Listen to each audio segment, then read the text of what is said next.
Power up.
Test, test. Yep. This is what I was complaining about earlier. Default audio device, Windows, always changes all the time. Good evening, Backloggery. Good evening, Backlogger. Good evening, Backloggery. So tonight is a directorship for Sekiro, and we are joined by who is known on the Backloggery as the Emperor, and we're going to call him Dad Bod on call tonight. That's he's like possibly my oldest internet friend ever. Quite possibly. How much does the Backloggery know about your prior exploits on the internet? I mean, do they know about techno gaming? I have never in my life talked to anyone who has ever heard of techno gaming or Nintendo 64 Code Pals. What about Pokemon Backyard? Because that's how I came to know you was. Oh my gosh, yes, that. Just through the Pokemon Backyard. Oh, that was how you ran across me at first. Yep. Really? I thought it was through N64 CP. Well, I found out about Pokemon Backyard through the N64 Wow. CP because that was like an affiliate link or whatever. That's so. right. Oh my gosh, like Pokemon Backyard, like that is a pair of words that has not floated across my mind in like half my life ago. Yeah, exactly.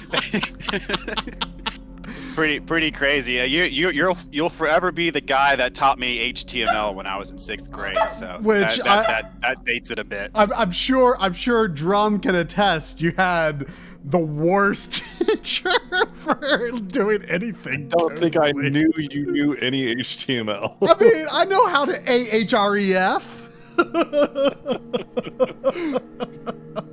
But yeah, I mean, me and Dad Bod here, we were pals on the internet like years before I was talking to like Drum and Xavian.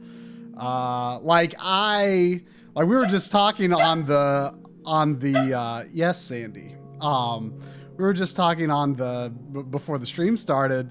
I completely forgot, like, we like called each other like on GameCube launch day and like talked on the phone, our first impressions and stuff like that. I totally forgot about that. And like, I didn't even know Drum and Xavier until right around the GameCube launch. And then it was really probably like 3 to 4 years later that we were like actually like chatting regularly. I mean, Xavier maybe a few years earlier, but we mostly just like talked through the message boards. But yeah, I mean, we go way back.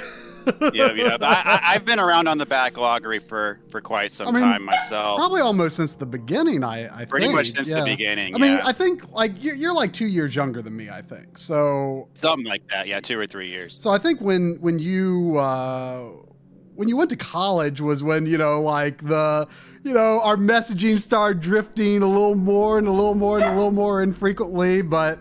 You still message me on PSN now and then. You've sent me messages on the Backloggery over the intervening years, and so I think there might have been like 1 or 2 like strange people on the internet that I chatted with before you, but you are certainly the one that that I still have any contact with whatsoever. So. yeah, for sure. I think that probably goes for me too. But it's been all good, man. Okay, once more, because people in the chat seem confused. The director who is joining us on Discord is the Emperor on the Backloggery, a very old friend of Try's, and he now goes by Dadbot. That's my YouTube channel. So that's been Times change, Times change, man. Yeah. I'm old to have kids. They get dad bods. This is true. Yep. And they don't go away. So once you get one, they're there to stay. See, I deleted my data here before starting, but I mean.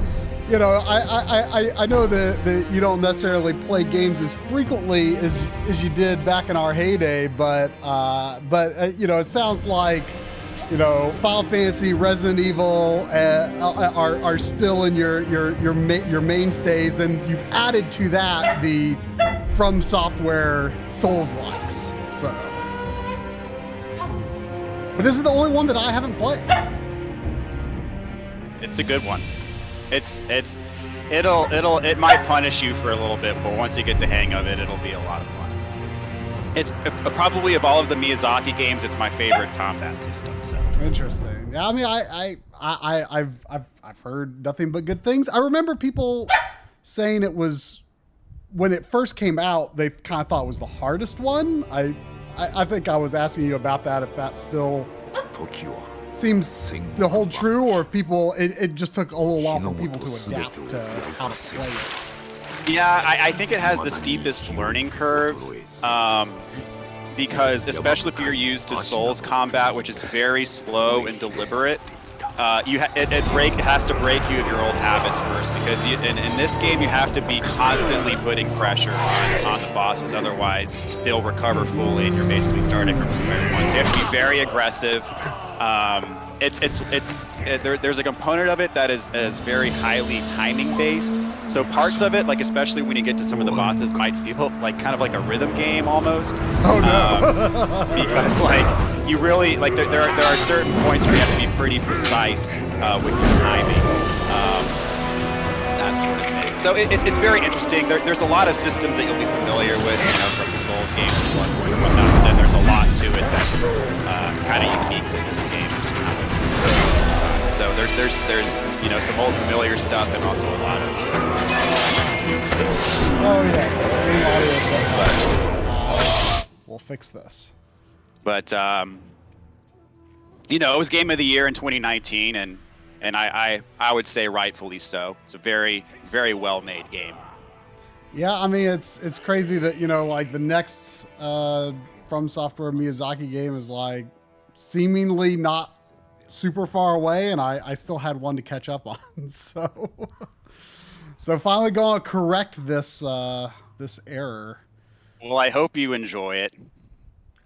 I mean, I'm sure that it becomes very fantastical, but I actually didn't know until I watched this opening cutscene the other week. I didn't know that it was like, it's in Japan.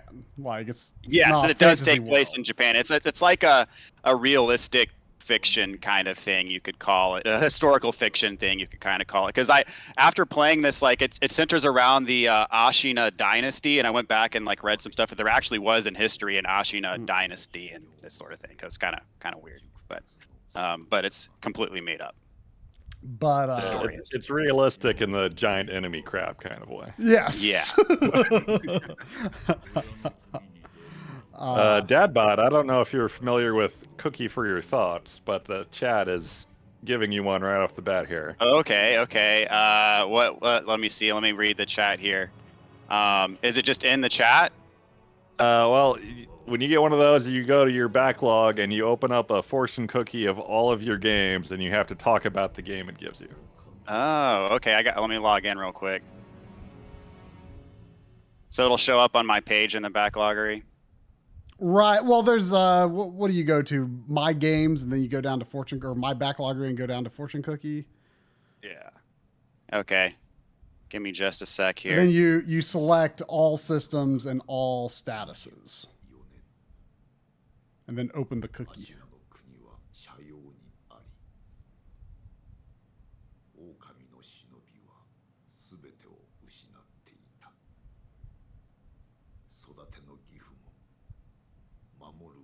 Yeah, this is a long cutscene. It's not the longest, but For Miyazaki standards, it's pretty long. that is true. Let's see. So all games, and then what? And then like all statuses, because I think by default it only selects from unfinished. Okay, yeah, it's got beat, complete, everything in here. Okay, yeah, cool. master. Then So I open that click on a cookie, button. and we talk about whatever you open up. Where's the cookie? There's a button that says open that cookie. I think you go to the bottom. At the very bottom. Okay.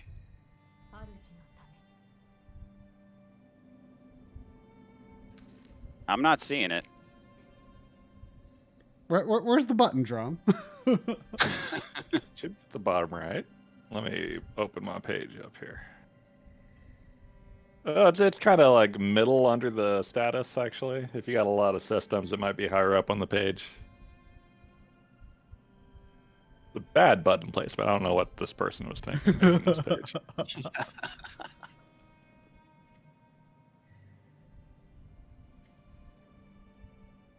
Does it actually say cookie? It just says open that cookie. Open that cookie. I'm actually searching for open that cookie. Maybe Lynn says maybe you're not on the cookie page. I clicked all games on my page. Oh no, you need to go And to I'm- like hover at the top where it says like my Backloggery and Here, stuff. I'll just link you on Discord. Okay, that works. You're probably just sorting through your games normally.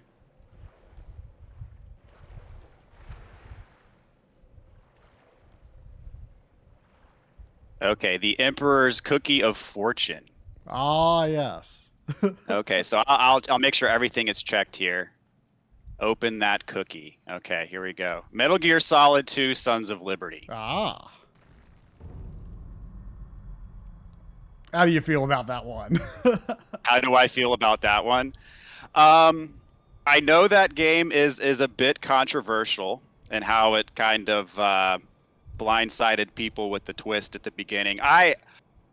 For me, it was one of the games that convinced me to get a PS2. That game and Final Fantasy X in particular. Yeah. But I would say, in my opinion, it's one of the better games on PS2. Oh yeah, I think it's And I think it's great. in my opinion, I think it was a very solid follow-up to the first game. I was kind of pissed about, playing as Raiden because, I like Solid Snake as a character, but, they managed to involve him in a pretty major way throughout the story. So after a while, I didn't really care anymore. I love the bosses in that game. The boss, the boss group or whatever, they're Oh yeah, I like the there's always a bosses. wacky boss troop in every in every Metal Gear. Yeah, and I think Metal Gear Solid 2 has a pretty solid core of bosses, and then the only part of the game that I didn't like was the escort mission where you have to escort like Emma Emmerich. Yeah. That part was pretty tedious, but other than that, I'm a fan. Yeah. I mean, I'll go out on a limb. I like Metal Gear Solid 2 better than Metal Gear Solid 3. I know that's an unpopular opinion. I remember when 3 came out, there were a lot of people who didn't like it, but nowadays it seems like most of the people who do talk about Metal Gear Solid 3 are the people who loved it, which is, I mean, that's me. I mean, I think it's easily the best game in the series. I love Metal Gear Solid 3. It's a fantastic game, but if I were forced to choose between 2 and 3, I would pick 2. I mean, it's certainly a technically interesting game for the PS2 too, because I mean it runs very, very smoothly and has you know, a lot of interesting visual effects going on. I mean, that was the first game that I ever saw like motion capture, like for the cutscenes and stuff, and I just like couldn't believe like how good you know, it looked in motion.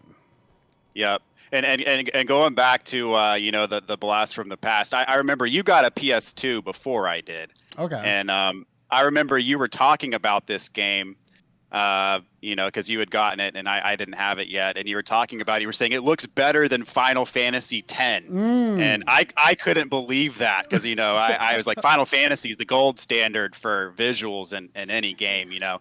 And I remember you were talking about the opening cutscene. You're like, he's like walking on this bridge in the rain, and you like see it bounce off of his, and he takes his cloak off and he jumps over, and it's so cool. And I'm like, I gotta get this game.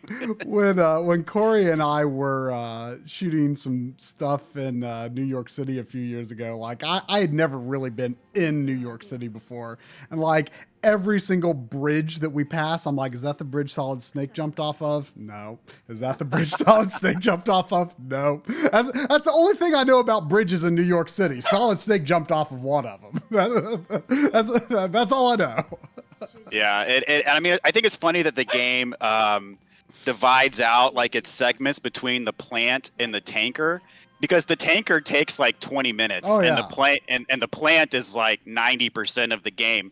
But I remember when I first played through the tanker, like I didn't know that there was, you know, the big switch that happens right there. And yeah, I mean, I was pretty, like, my first impression, I was pretty stunned by the gameplay and like the cinematics and whatnot. Like when the Russians like invade the tanker, and it shows them like going down the you know, the steps and whatnot, and being all stealth, like the cinematography, the camera angles they were using, it was very realistic for its time. I mean, I think that's the big thing that made it look better than Final Fantasy X, because Final Fantasy X maybe had like, it was certainly a more colorful game and, you know, more fantastical stuff going on, but it was just that the scene composition and the animation that really sold it. I mean, the character models in some ways in Final Fantasy X maybe kind of looked better, but they didn't move as well, you know? Well, the character models for Final Fantasy X, there is a massive drop off between, you know, your main characters and then like your NPCs that you meet at the end. Like, you know, it's pretty bad. Yeah. But you know, at the time though, both games were better than anything I had ever seen. You know, coming from the N64 and PS1 era, and then getting my first. I guess, I mean, I did have a Dreamcast, so I did kind of have a bridge between the PS1 and N64 games to PS2 and beyond. Right. But PS2 was far beyond anything I'd ever seen before, even on Dreamcast. Because I think probably the most impressive game, like visually at least, that I played on Dreamcast was Code Veronica. Yeah. Which was a very good game in its own right.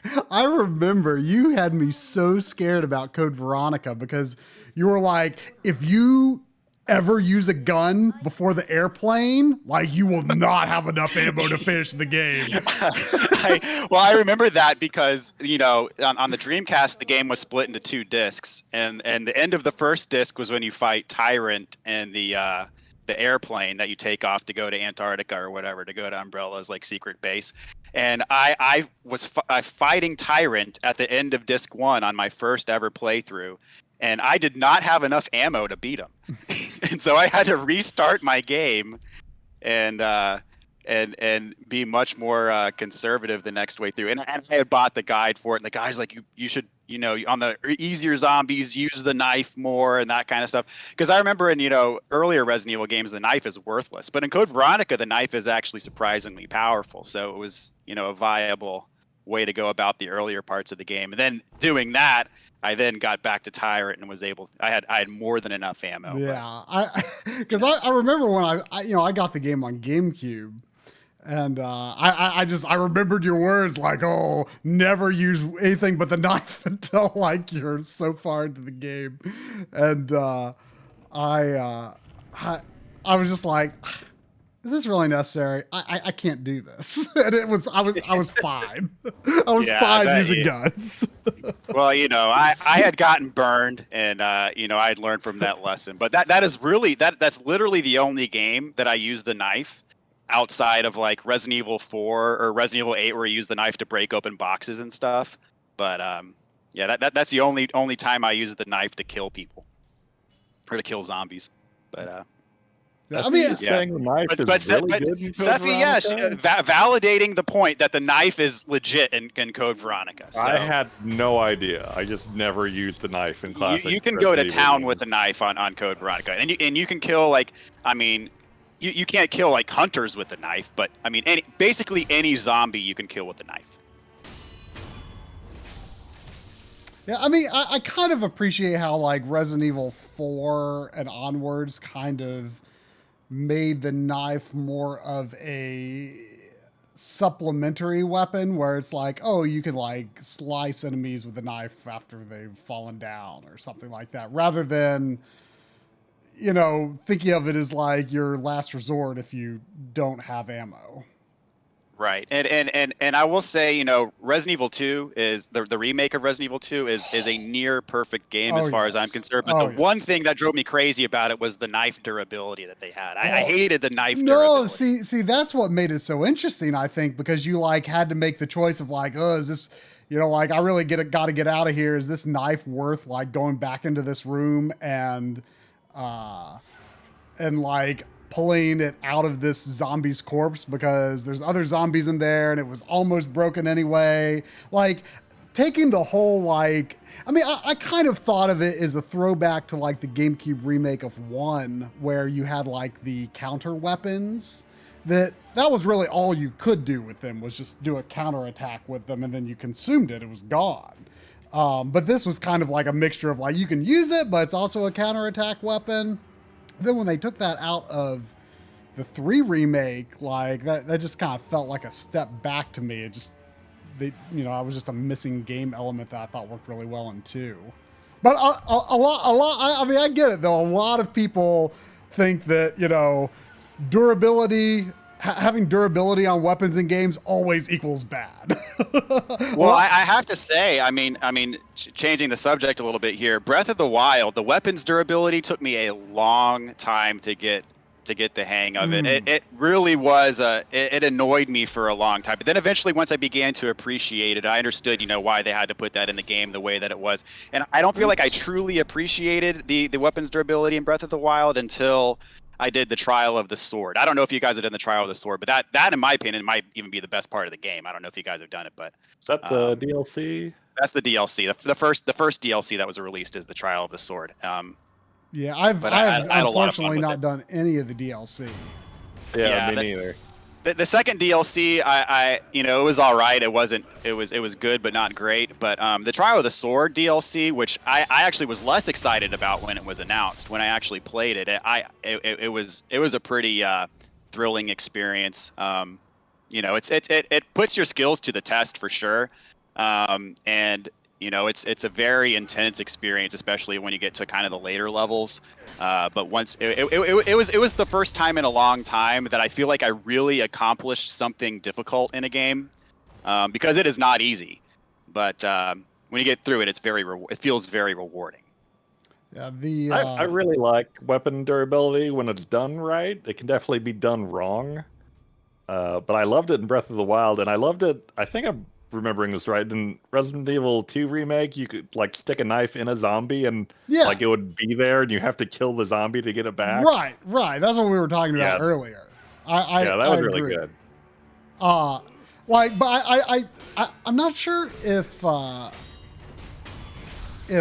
durability came back to Fire Emblem in Three Houses, but I know a lot of people definitely celebrate it going away in Echoes. I forgot it went away in Echoes. I haven't played that yet, but Yeah, the item system in Echoes is like totally different. Very, very different. Did you miss it or? No, it was different because each character can only hold one item. So, and maybe in some ways I missed it because you couldn't have like a healing item and a weapon on a character at the same time. You had to choose. Like, the only way they could use a healing item would be to, the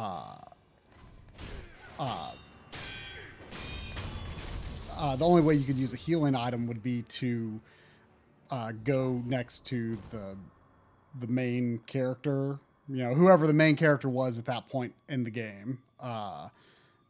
They would, they could access the convoy through the main character and use a healing item. But otherwise, like if you wanted to have like a better than base damage weapon equipped, which I guess in some ways is interesting because just with you can kind of do some damage, I guess, with just a base weapon, but yeah, I don't know. It was different, but I know a lot of people thought that like weapons in Breath of the Wild broke just like way too quickly, and I can understand that argument. I wonder if Breath of the Wild 2 or whatever they call it will maybe weapons will not go away as quickly, but like I've always liked the idea of is this where I start or is this somewhere That's new? where you started. Like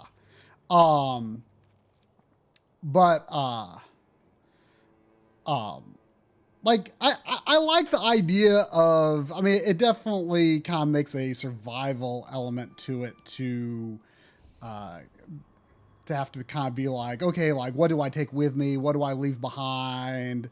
And I kind of thought that was interesting in Breath of the Wild. I mean, a lot of people have to have, they can't leave the, I get it, but they can't leave the item hoarding mentality behind. I must have all the items. And I think even though it can be an interesting gameplay element to have to choose what to take and what to leave, like I think a lot of people just they can't adapt.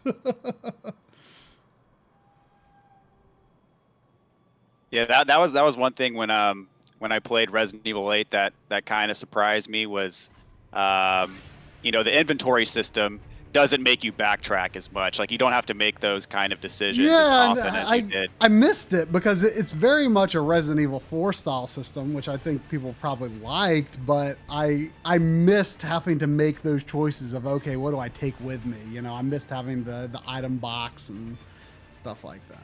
But by the way, Drum has not played 8 yet, so we shouldn't get into spoiler territory. Yeah, no spoilers. It did annoy me though that like in Resident Evil 8 it was just like the inventory was black and white, whereas like in 4 like it's basically the same concept except it's just a lot easier to see all the items because they're in color. Yeah. I don't know why they made it black and white. Was it that way in 7 as well? No, I'm pretty sure 7... I can't remember. 7 just had like a normal, like a grid that was more similar to like 5, kind of. Like it wasn't like it expanded over time, but like it was like, I'm pretty sure it was a real-time inventory system in 7, I think. Where you just like hit triangle and then you can choose from there or something. It might not be. That's right. You had like a fixed number of slots, I think, and then as you went, you got side packs that would increase your fixed number of slots. It was, that's how it was. It was a little closer to the pre-4 games, which I generally kind of like. I like that. I feel like in 4, it's just like you're spending so much time managing your inventory and playing Tetris with it. That it's like. I like the harder limitations and just the quicker access that you have to your items in some of the other games. Mm-hmm. It's interesting that in this, like, so far it's really only focusing on R1 and L1. Yeah, this is your first mini boss here. So Oh. this is kind of you notice at the top there's 2 little dots there. That means he has 2 death blows you have to go through to kill him. So So I have to like kill him twice, basically. Shadows die twice. He dies twice. Yeah. So you are doing pretty surprisingly well with your deflex as a first-time player. Well, I mean, the deflects are the key to this game. If you can't deflect, you're not going to last very long. Well, it's kind of like I mean, I am not very good in general at like counter type moves, but I kind of expected that I was going to have to really capitalize on that kind of technique because I know Bloodborne, like if you don't do the gun counters, then it's pretty difficult. Yeah, the parries with the gun in Bloodborne is pretty, especially in the early stages, is pretty critical because like once you get to those giant like troll ogre things, you do no damage with your regular attacks hardly, but if you can parry them, you can kill them in one hit. But yeah, the thing I like about this game is it offers you multiple ways of going about it. I mean, if you're stealthy, you can kill most of the regular enemies in one hit if you sneak up on them. But if you're spotted, it's almost like Metal Gear Solid, where they'll gang up on you, and it makes it a lot more difficult. But so there is definitely a stealth element baked into this, but it's not mandatory to take advantage of it if you don't want to play that way. I mean, I am all for using some stealth. Yeah, that typically the way that I go about it is I try to use as much stealth as possible. So these pellets, if I equip them to my quick items, do they just like they do some regen or something? It's a regen item. So your healing gourd, resets a fixed amount of your health instantly, whereas the pellet regenerates over time. Another difference is the pellets are a consumable, whereas your healing gourd restores to its full capacity every time you rest at a checkpoint, which you haven't got to a checkpoint yet. But am I pretty close the to checkpoint system, like the healing gourd is like the healing gourd is like your Estus flask basically. Right. If you're going to compare it to Dark Souls terms, and it resets it every time you rest at this game's equivalent of a bonfire, which I feel like this game's checkpoints, if you're going to compare them to bonfires, they occur a lot more frequently. Oh, that's which is kind of nice. Some of the bonfires were hidden, but they were hidden behind like illusory walls, and if you never happened to hit that wall to find it, then you'd be going like hours between bonfires, and if you died, then you were screwed. But this game is a lot more generous with the checkpoints in general. Well, being maybe giant enemy crab levels of grounded reality, does this game have illusory walls? No illusory walls in this game. And no mimic treasure chests as well. So. Oh, that's big. Yep. I'm not a fan of the mimics, but as soon as you can realize which one's a mimic and which one's not before you open it, that's a good thing. But until you figure that out, then they're a problem. But so I asked before and I might have gotten distracted. Is there like leveling up or anything? Because I'm not like getting experience, souls, blood. Right. Yeah. Stuff. So so you're still technically this is I guess what you would call the tutorial level. So once you get past this point in the game, there's a skill tree system that's going to come about pretty early on, and so when you kill enemies, you're going to get a certain number of skill points that give that accrue over time, and then you'll get access to a skill tree where you can unlock various abilities. So that there's no like builds in this game like you would expect in a Dark Souls game or Bloodborne. Well, I mean, you don't even create a character. Right. There's no character creation, no build. You have your katana. I mean, the variation comes from the skill tree, depending on what abilities you choose. And then also you'll get you'll have different tools that you can use. They call them prosthetics, and you'll find out why eventually, pretty soon here actually. And then so you get these different tools that you can use basically, and you can equip them, and they all have different functions. And so depending on how your play style develops, you'll use various tools and perhaps use other ones less often or maybe not at all, depending on what you end up liking to use. But so there is variation, but it's not a traditional kind of action RPG where you're leveling up and you're putting levels into specific categories to go towards a specific type of build. So that is one of the things that players don't like about this game. But when I play Dark Souls or Bloodborne, especially my first playthrough, I always do a melee focused build. So for me, this game was just kind of how I would have played it anyway. If there were builds in this game, I would have done a melee combat focused build anyway. So for me, I didn't really care. But for people that like to do a bunch of magic and that type of stuff, it may have been a disappointment for them. But is there fall damage? Yes. That looks pretty far. Well, there's only one way to find out. There is only one way to find out. Okay, it actually was not as far as it looked. I mean, in Demon Souls, I'm all about magic. In Dark Souls, I tend to do quick melee characters. I often tend to be a chicken and use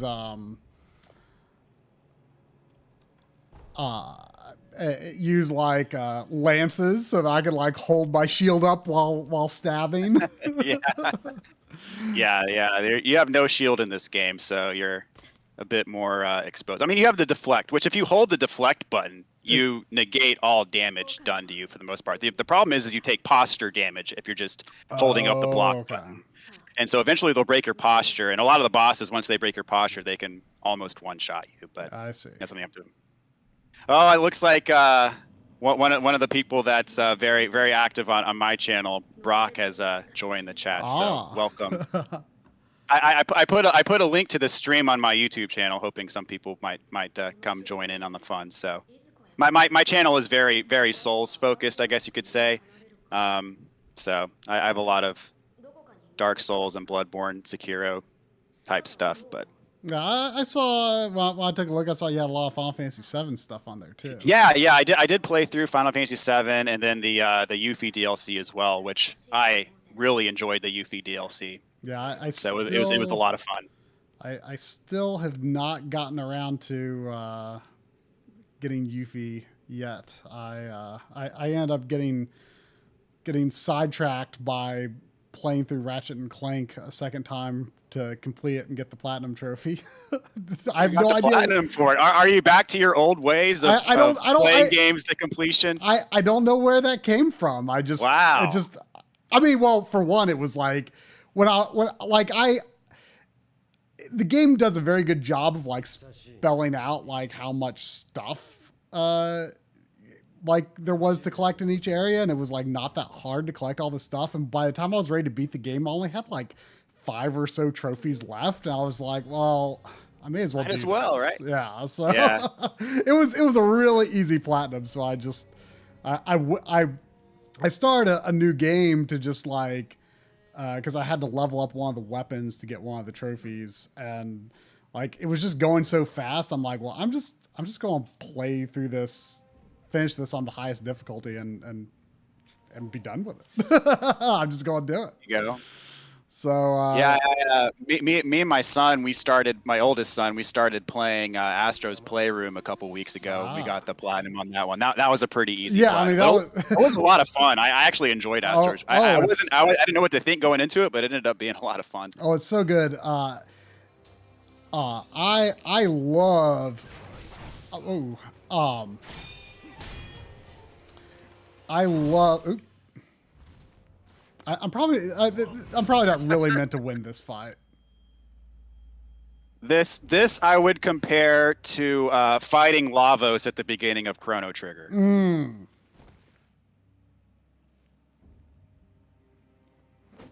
Yeah, I was gonna say, it's possible to win, but very difficult. On PlayStation VR, Astrobot Rescue Mission, Astro's Playroom is like a very, very, very miniature version of that game. I mean, that's more of a full-fledged game. Astrobot Rescue Mission. And if you ever end up getting a PlayStation VR or whatever their successor VR system is that will presumably be backwards compatible, that is an amazing game. It is so fun. Just brilliant. I mean, it kind of gives you a like Mario 64-esque feeling in the sense that you feel like you are looking at a platformer world in a way that you've never looked at it before, because like you are the camera. So like you can like kind of like discover hidden paths, just like how you move your head. It's like, oh, there's something over there. It's just, it's a really unique experience. Yeah, I've actually never indulged in the PlayStation VR, so that's a whole world that I've never tapped into to this point. I didn't get it until much later, but it's fun. I don't use it a ton, but I do enjoy it. Yeah, I think the first big game that I bought that was even VR compatible was Resident Evil 7, and I was way too chicken to play Resident Evil 7 in VR. So I played the Chris DLC in VR, but that's all I've really done in VR, and other than just like load up a save and like look around in it. But yeah, I didn't have PSVR when RE7 came out. So another long cutscene to Miyazaki standards, at least. So you just got your prosthetic arm, right? So it's kind of one of the key, I guess, themes in this game. So it's not really meant to be. I always saw his like skeleton arm on the box art, and I always thought, there's going to be some sort of undead element to this as well. But no, I guess it's just a robot arm, except it's made of bone.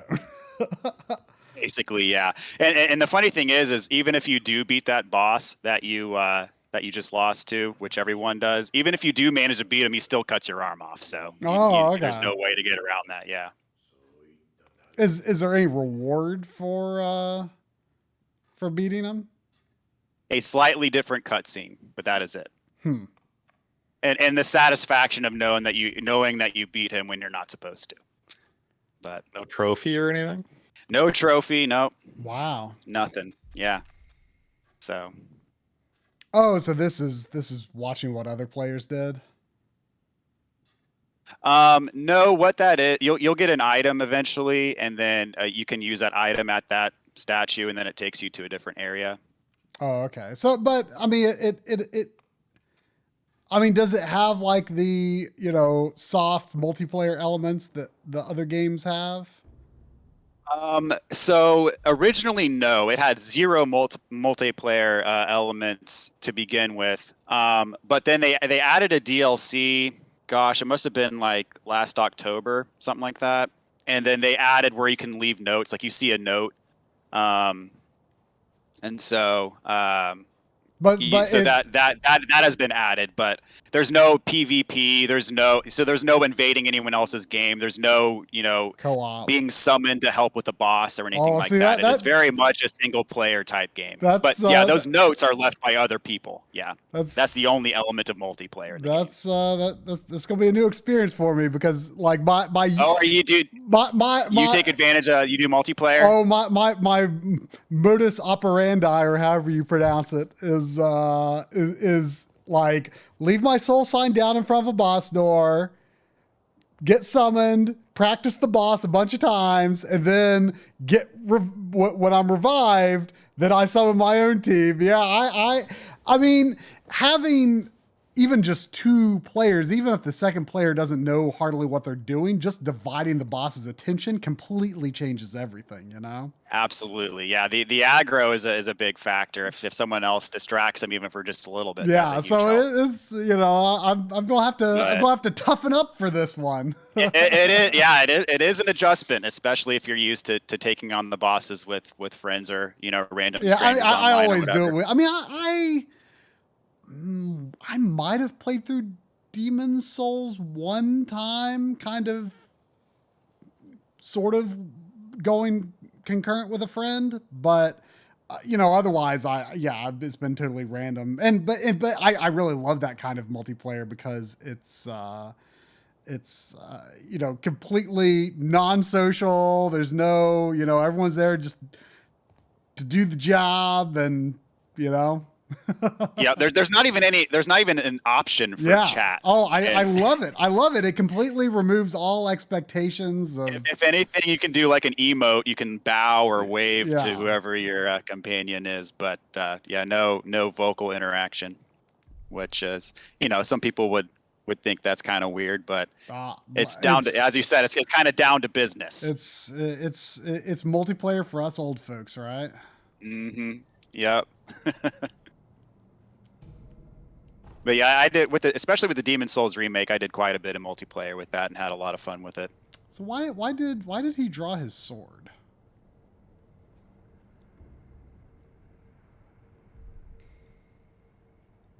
Do what? Because you're in an area right now where you can't attack anybody. So that's like the hub. There you go. So right when you leave the safe zone or whatever, he takes his sword out and you can attack. Yeah. So you always have your sword out when you're out in an area where. Correct. It's like when you hover over the merchant in Resident Evil 8, you can't shoot him. Yeah, and you feel like the adaptive trigger go on and off. I thought that was so dumb. You can't kill the sculptor with your sword in this game. So. Oh, okay, so this is my bonfire. Correct. Yeah, the blue glowing thing is your equivalent to a bonfire here. So you can rest. Typical Souls, it resets the enemies every time you do that, but it heals you. It restores your gourd usages. When you get skill points later on in the game, you can cash them in at these checkpoints and that sort of stuff. And of course, they function as your warp points as well. How similar would you say like the overall world design is to say like Dark Souls 1 or Bloodborne or something like? Open, interconnected, some areas that you might never even go to, stuff like that. Yes, I would say it's pretty similar in that regard. As I said, the checkpoints also function as warp points, so you can warp fast travel, if you will, back and forth between the checkpoints. But then also the world is interconnected. So if you wanted to walk to wherever you're going, you could do that too. And there are a couple optional areas and optional bosses in this game. I would say if you're going to compare it to something like Bloodborne, there's probably more optional areas and optional bosses in Bloodborne than there are in this game. But one thing that is unique about this game is that there's a decision that you make kind of 2/3 of the way through the game, and depending on what decision you make, you can end the game right there, or if you choose to keep going, there's like an entire other area that's part of the main story that you wouldn't explore otherwise. Can you if you're like, oh crap, I did the wrong one, can you go back? If you made a cloud save, you can reload your cloud save. Yeah.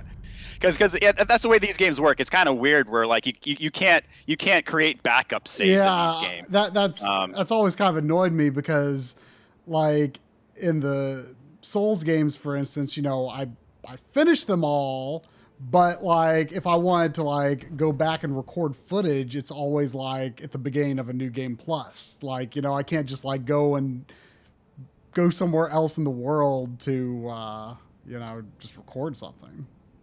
Right, yeah, and it is a bit inconvenient in that regard, but for me, I beat this game several times. I've done New Game Plus, and I've done a couple just fresh new games. This game actually, in my opinion, after you beat it, it's a lot of fun just to go back and play a fresh new game and realize how your skills have developed, because you'll go back and some of the things that gave you trouble in your first playthrough, you'll just completely steamroll because you're actually good at the game now. And so I got a lot of enjoyment doing that. But I've got the platinum trophy in this game, so that requires going through New Game Plus, and I think even a little bit into New Game Plus at least.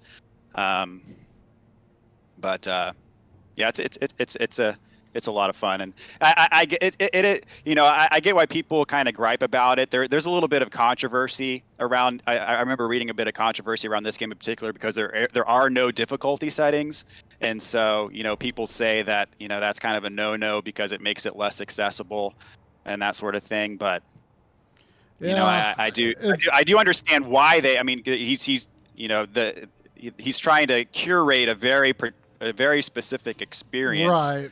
and you know it kind of you know it in a way could cheapen that experience if you just roll over everything on easy mode. You know, that's just not the way that you know it's designed to be. But yeah, I mean, I get the I get why it's such a difficult sort of proposition, because like I always feel like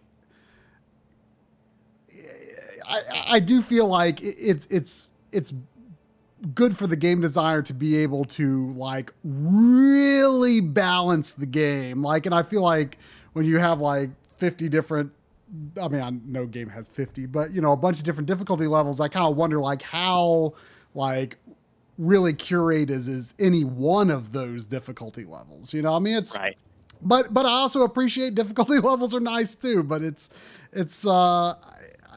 I mean, I definitely think I think it's okay to have a game that, you know, just it is what it is, you know. You know, I think Nintendo games tend to be that in general, although they have like assists that, you know, can help you in this way or that way. But in general, those don't, you know, those have lots of ways to help you overcome and aren't like nearly as hard as something like this. Right. Yeah, that's the thing that people, you know, some people have a beef with, is just the fact that these games are known to be, you know, really difficult, and there's no way to make it easier, you know. But I thought it was interesting that why does this guy have money over his head? So yeah, so so this basically the loot system. It's how you pick up drops. So basically, after you kill an enemy, you hold down square, and then you sort of just you kind of like suck it in, and you don't have to be like right next to it. You can do it from a ways away. You can probably do it from right there, and you hold down square, and that's how you acquire your currency. And then sometimes the enemies will drop items and whatnot as well. So you pick all that up. I accidentally hit square to attack. I don't know if I could have actually. I see. So I like. There you go. Yeah.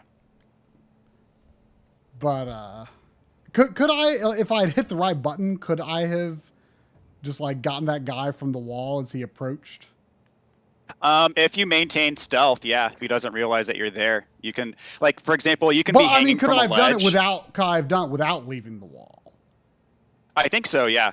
And it also works if you're hanging from a ledge and there's a guy that's like walking around right above you. You can like death blow him from, well, you're below him. You can death blow him, like pull him over the edge, and do it that way too. But there's an item I think that's it's called a ceramic shard, and you can use it to distract enemies or whatever. And so sometimes you can use one and kind of lure them around if you're around the corner. I think you can do a death blow around a corner. Yeah, there's a ceramic shard.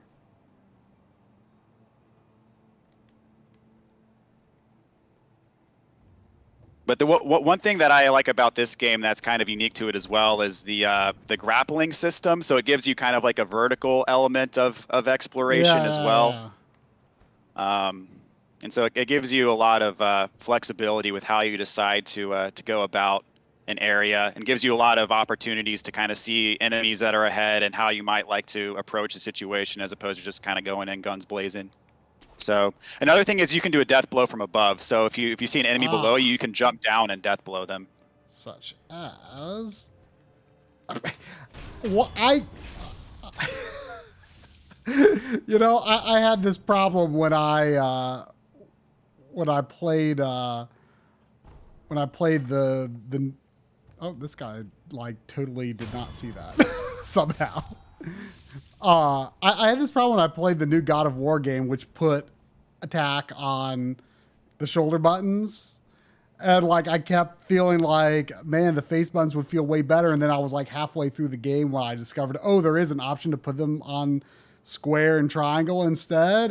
But it was like too late. Like I was so used to it, but I wasn't comfortable with it. So I couldn't switch back. Like I like attack on the shoulder buttons in the Souls games, but every once in a while, like for some reason, maybe it's because you can jump in this game. Maybe it makes me. Oh, so that like absorbs the money from like even really far away. Yeah. You don't have to be directly on top of them to do the absorb. Like how? Thing. Like can I?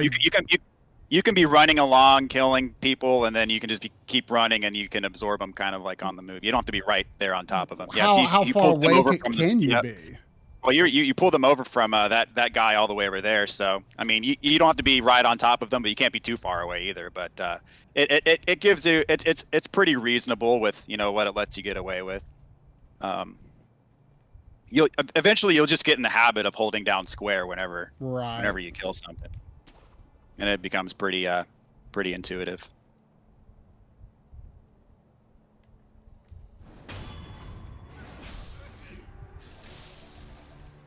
Oh, you saw nothing.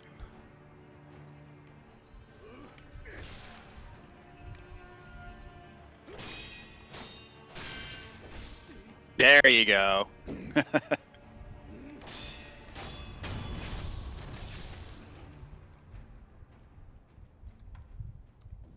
So I think I can only hold 3 pellets at a time. Yeah, 3 is the max. So may as well for use pellets. them. Yeah, exactly. I like how when you're doing your little region, it looks like almost exactly like the region effect in Demon Souls. Probably Dark Souls too. I can't remember. And the good thing about the pellets is, that the game automatically stores anything in excess of 3 that you get in inventory. And it's not like in an item box. It's just the game just kind of keeps track of it. So then whenever you respawn, if you have less than 3 at that point in time, if you respawn or if you rest at a checkpoint, for example, it'll automatically re-up you to 3 if you have kind of the excess stock. And so, yeah, so see there it says, how many you're holding at this point in time, and it tells you how many you have in storage. So I think you can have up to 99 of anything in storage. So whenever you respawn or rest, it'll bump you up if you have any excess left in storage. This is definitely a game where I benefited from waiting so long to be able to play it on PS5, though. Oh, for sure, yeah. It run. I mean, in PS4, there's a lot of I haven't played it on the Pro, and there was quite a bit of stuttering and that sort of stuff. But I mean, it runs really smooth on the 5. The From Software games have never been smooth performers. But the thing is, in spite of them not having the greatest frame rates, to me, the controls always felt very quick and responsive anyway. Yeah, I agree 100%. The games don't feel clunky. They feel very, very well made and very tailored to whatever it is that you're trying to do. But if you played the Blue Point Demon Souls, I mean that kind of puts the technology on a whole other level for sure.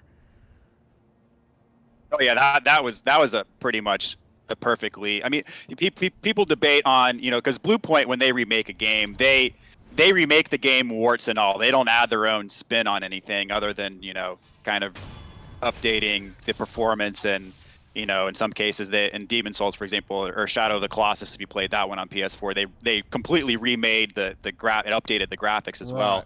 But I mean, the AI and all that stuff, they leave intact, which I think is great. Oh yeah, tribute to the original game, but. Especially for a game games like I actually have not played through. I haven't, but I haven't played through the Shadow of the Colossus remake. I really want to, but I just haven't done it.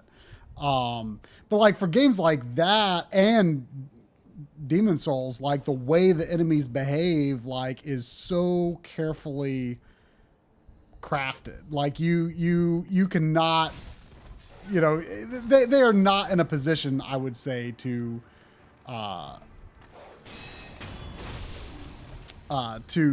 say what that should be,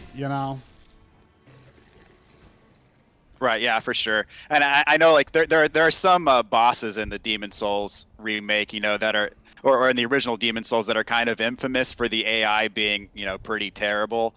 And Blue Point left it in there that way in the remake, which you know, as you said, I don't think they, you know, unless Miyazaki was directly involved in the project, which I don't think he was. I mean, they Right. don't, you know, I don't think it. You know, I remember watching an interview with the director of the Demon Souls remake, and he just basically said he didn't feel like it was their place Yeah.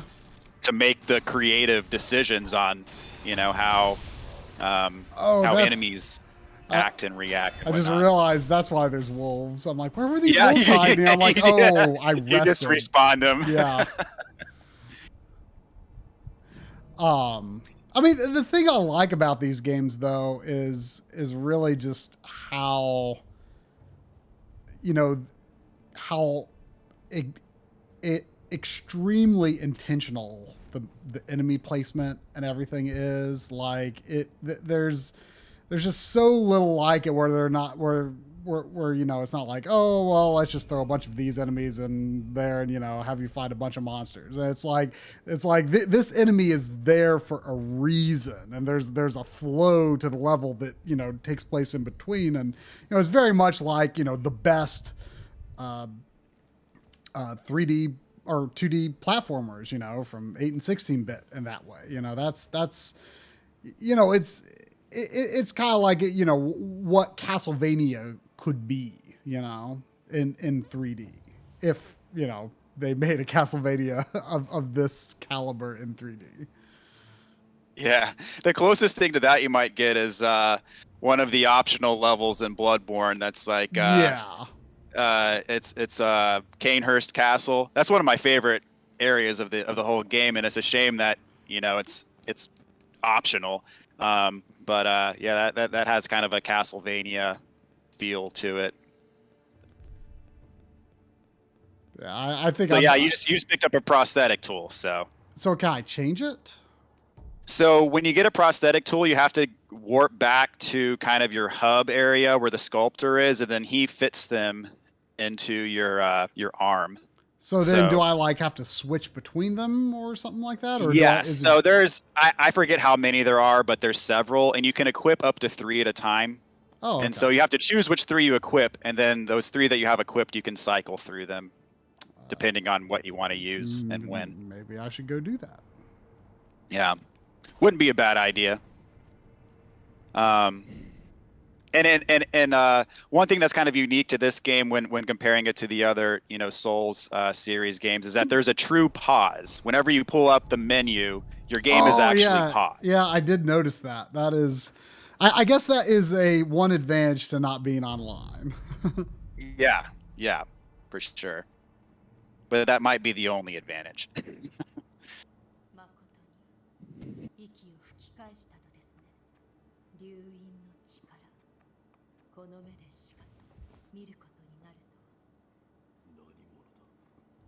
Although I think the Demon Souls remake had a photo mode. Yeah. And I think when you pulled up photo mode, it effectively paused the game. Although I don't know what they did. I don't know if you can use the photo mode if you're playing online. Yeah, though. maybe not. You'd think you couldn't. I don't think I ever tried that mode.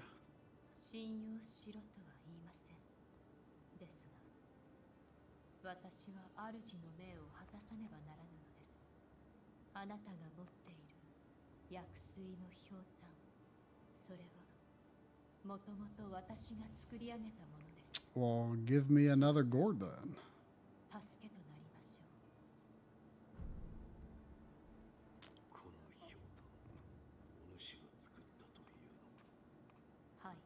So you were asking earlier about leveling up. So there are, you know, while there's not a traditional, as you might call it, leveling system in this game, as you progress through the game, you get stronger. And this is one of the ways, because you'll get these items called gourd seeds. And if you take them back to her, she'll give you an extra healing capacity in your pouch. So as you progress, you do, you know, you do get stronger, but it's not maybe as customizable as some would be accustomed to.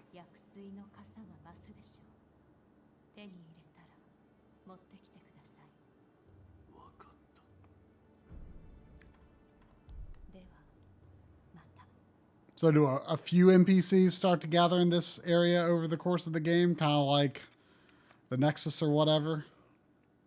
Not as extensive as the Nexus, but there are some people who make their way back there. I mean, maybe one or two, but not nearly as much as the Nexus.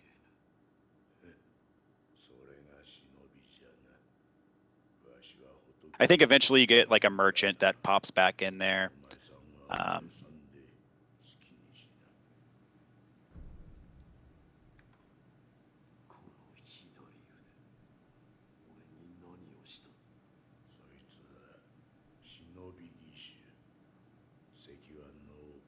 So far you haven't died yet, have you? I died like on like the first enemy or so. Okay. Yeah. and then I got my head in the game a little better, I guess. Right. Well, when the game starts you off, you have like 10% HP maybe. So yeah. I think I might have used my gourd at that time, but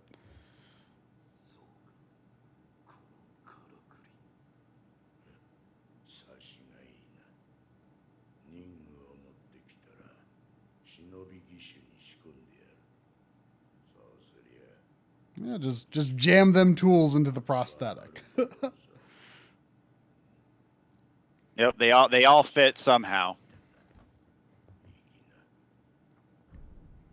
So how do I give it to him? It doesn't look like that option was in the menu. I think maybe you have to go through this dialogue, and then he'll like recognize that you have a thing, and then he'll be like, oh, I can install it for you. Yeah, maybe I need to, like, after this conversation, I might need to back out. Yeah, you might need to reload at the statue. I don't think you do, but you might have to. I don't know. Or maybe I have to, like, maybe there's some sort of event trigger that opens up installing these things.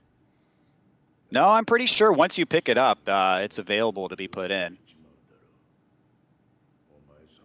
But there is a bit more dialogue in this game, like in the other Miyazaki games. The lore is like buried within the item descriptions and stuff like that. Right. There you go. You have a new prompt there. I don't know. And this game has a lot more dialogue, and a lot more of the story is kind of told more explicitly, as opposed to having to dig for it as much. Yeah, I mean, I think it's still going to be a little obtuse, but more on the surface. Right. Yeah. No, you're definitely. It is still obtuse. Yes. I remember reading an interview with Miyazaki, and they were talking about like how he comes up with the stories in his games, and he said that when he was a kid, that he knew very limited English, but he would still try to read books in English, and he would have to like fill in the gaps of what was going on in his mind. I think I read that too. And so that's how he develops his stories, is he leaves a lot open to interpretation and doesn't like explicitly spell it all out. He is like here we go. Okay, so I had to talk to him again. He's like the most like goofball looking guy. Like you would never imagine that he makes these like really like dark grotesque games. Like... Yeah. He looks like a really straight-laced dude, Yeah.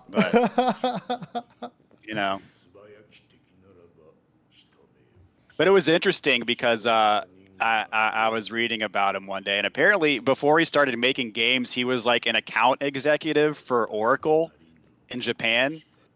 And okay. he like total like desk job. And I think he said that he played Shadow of the Colossus and Eco, and he says that those games inspired him to make his own games. And then he tried to pitch ideas to various studios, and he got shot down a bunch of times, and then eventually From Software picked him up. I could see that being an inspiration for his work for sure. Now he's the president of From Software, so he's probably like, I didn't even want this. I don't want to be the president. Yeah. But there you go. But yeah, there you go. You found the. So I think you just had loaded to talk to him a shuriken. bunch of times. Yep. Shuriken wheel, prosthetic tool, cost spirit emblems to use. Is that those like coin things that I'm absorbing from the enemies or something? No. The coins are actual currency, so you can use those to okay. buy stuff from merchants. Spirit emblems aren't activated until after you install your first prosthetic, so you'll get your first. So if you remember back to like Bloodborne, how you have Quicksilver bullets to shoot from your gun, Yeah. so the Spirit emblems are basically this game's version of Quicksilver bullets. Okay, so it's like or like limited use spells in Demon Souls instead of like the MP system Demon Souls has the MP system. Dark Souls has like limited use. Dark Souls spells. has the finite number of castings. Right. So this is kind of like that. It recharges when I rest. It recharges when you rest, so long as you have excess spirit emblems. So you have a fixed capacity. You can only hold 15 at a time, and once you run out of that 15, you can't use them anymore unless you find more along the way, or unless you respawn and you have extra in capacity. You can also buy spirit emblems at a statue. So if you're going to go to a statue and rest, you can choose to purchase spirit emblems with your money. I see. But generally, once you get comfortable with the game, you'll find them all over the place, and you have enough generally to accomplish what you're looking to accomplish. I remember my first playthrough, there were a few times where I had to stop and buy some extra ones, but they're pretty cheap, and usually it was around a boss, because I would use them all up fighting a boss over and over again, and then I'd be all out and have to pick up some more. Oops, I did not mean to do that. So there, you just got your first 2 spirit emblems. There you go. Yeah.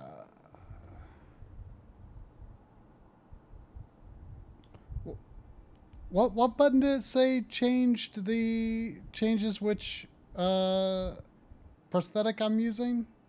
But you have to. Did you equip it yet? You have to equip it in the menu first. Oh, okay. And then available slots. Yep, there you go. There's your tutorial for it. So do I have to go back to him every time I get one to make it equipable, or can I just do it from here now? Okay. Yeah, anytime you pick up an item that's a prosthetic tool, you have to go back to the sculptor, and then he fits it to your prosthetic arm. Okay. So how do I see what I guess that large one is what I have equipped? Correct.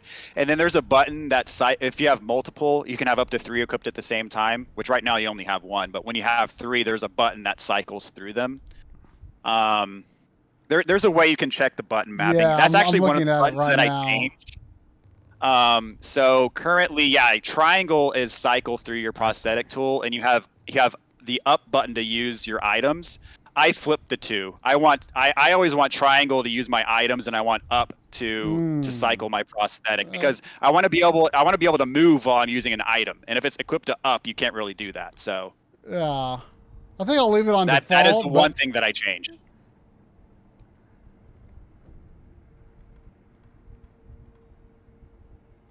Okay, so yeah, I can hold the 15. Purchase spirit emblems. So you would consider 10 to not be I mean the very few that I even have, like I could just get those from killing enemies again after they respawn. So right, yeah. So it's not like that's a lot of souls or nothing. Right, yeah. As you progress through the game, I mean, I think actually they become more expensive the further into the game you get. But it makes sense. But it's not based on how many you've bought necessarily. I think it's based on essentially how many bosses you've killed, or how deep into the story you get. They become more expensive. But I assume have the grapple. Yes, the grapple is always there, yeah. And it's free of charge. Oh, so even though I used the statue, since I didn't rest, I don't think the enemies have come back. Right, yeah, you can use the statue and not rest. Yeah. And so long as you do that, the enemies do not respawn. Because as I said, when you get, your skill tree and whatnot, you can cash in your skill points and do that sort of stuff. And as long as you don't rest, the enemies don't come back. That's actually nice.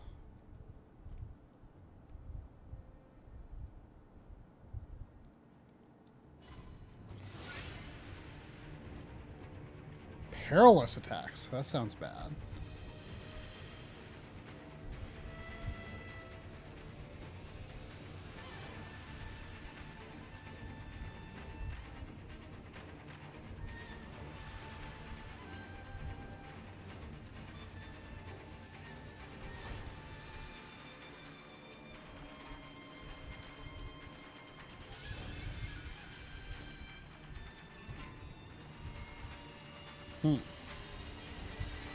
Yeah, there's a lot of stuff that the game throws at you at the beginning. But once you kind of digest it all, a lot of it becomes second nature.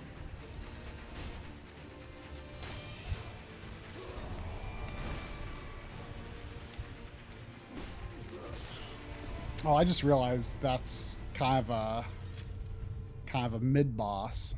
Now, when I die, do I lose anything that I need to recollect? Or no? So you are currently being introduced to one of the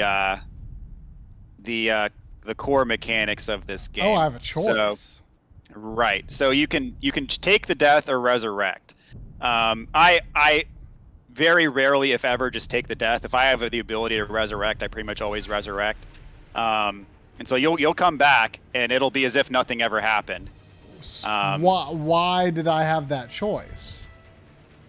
Like, I mean, because shadows die twice. So. Oh, so I can. So it's. So you always have 2 lives then? Not, I mean, more or less. So the one that you just used, you'll get back the next time you rest. So, so you'll notice like above your health bar now, you're gonna have these 2 nodes. So one of them builds up as you death blow enemies, and then the other one is kind of like a freebie that you get every time you rest. So I can earn more lives basically. More up to 2 of them. Up to 2. So yeah. Okay, well that's interesting. So you can think of it as an extension to your health almost. Is how it functionally operates.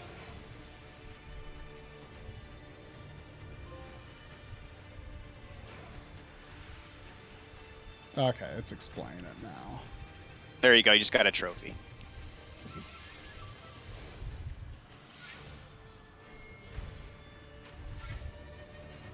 I mean, is there any reason to just take the death unless you were just like, I'm not happy with how this run's going. I'm just going to start over again. Right. If you, it's like you're going up to a boss and it's your first time and you don't want to waste a resurrection, because as I said, the one comes back slowly over time as you death blow enemies, and so if you don't want to waste that one, you might just decide, I'll take the death and learn the boss a little bit better. But there is a penalty to outright dying. And I think it's probably about to explain that now in the next thing. Seems like, okay, loss upon death. Experience toward the next skill point in current sin in hand or have upon death. Everything lost is gone for good. Yes, so there's no loss. However, it might not be impossible. So if I get... I mean, is it like Souls, and if I get back to where I was, I can get it back, or no? No, if it's gone for good. There's no blood stain. There's no retracing to get back to the spot. So really the way that it works is RNG. So if you press pause, you'll see this thing at the bottom called Unseen Aid. And it should be at like 30%. So Unseen Aid is 30%. So you have a 30% chance if you take a death to lose nothing. Because if you get Unseen Aid, basically that means you lose nothing on your death. Now, if you do not get Unseen Aid on a straight up death, then your money and all of your unbanked skill points get cut in half. So it's like Dragon Quest. Yeah. So you see your skill point bar at the bottom. Once that meter gets all the way full, you'll see where there's a 0 there, you'll see a 1. And that means that you have 1 banked skill point. So once that skill point's in the bank, it's safe. Like you're never going to lose it if you die. You only lose half of whatever's in progress, essentially. I see. Unless you get Unseen Aid, and then you're lucky and you don't lose anything. But yeah, once it's gone, it's gone. There's no getting it back. Well, unless you farm. So yeah, I mean, in some ways, it's kind of like, well, you just accept it then, I guess. Yeah. So the penalty for dying is a little bit more final in this game. I assume there is no stealthing like a mini boss like this guy. Oh, there is stealthing a mini boss, but it only takes away one of their 2 health bars, so you still have to fight them. I see. So there's no outright killing a mini boss in stealth, but you can take away one of their health bars if you're cunning enough. Let's see if this guy requires... Oh. Okay, never mind.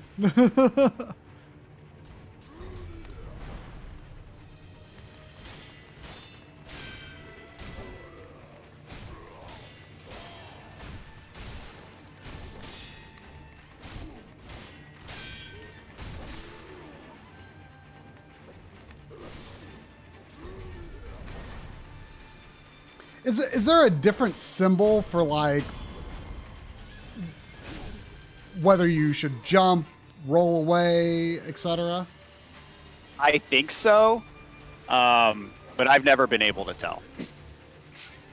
And I fumbled trying to... Oh, that's right. I forgot. Shadows die twice. There you go. And you still got your, your healing gourd intact, so... I assume your healing gourd does not come back for... Oops. Not if you resurrect. Yeah, okay. You'll have however many left you had when you resurrected.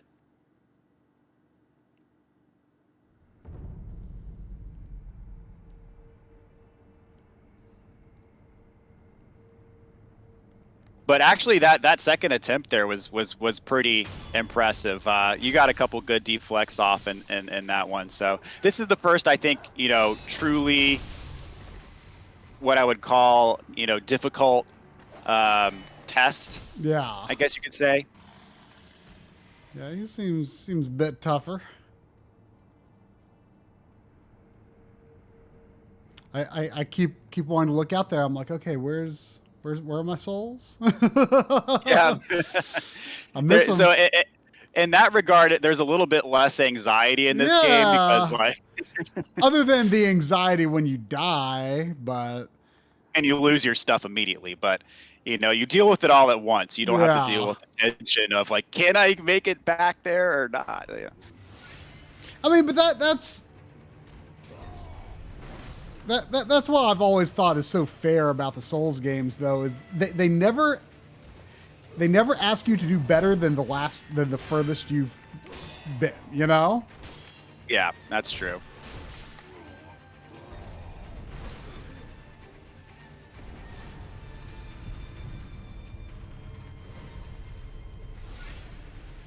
But so the thing about those attacks when you see the kanji symbol, those attacks are unblockable. So, for example, a sweep attack, the game basically wants you to jump over it. Right, but that's why I was asking. Like, can you? Like, I guess you just. I don't know if the symbol like necessarily implies what kind of attack he's about to do, or if you just kind of gotta know what this enemy does. Probably a little bit. I mean, it might actually be unique depending on what the type of attack is. I don't know. Oh, you just got Unseen Aid. Look at that. And so, for the most part, my reaction to seeing one of those is I know that something bad's about to happen. So I just kind of get away. The Unseen Aid sounds like something that you shouldn't be banking your hopes on, though. No, I mean, it's completely random. So I mean, I assume there's ways to increase it, but still, like not something to necessarily count on. Well, There's no ways to increase it, but there are ways to decrease it. Oh, okay. So 30 is as good as it gets, huh? 30 is as good as it gets.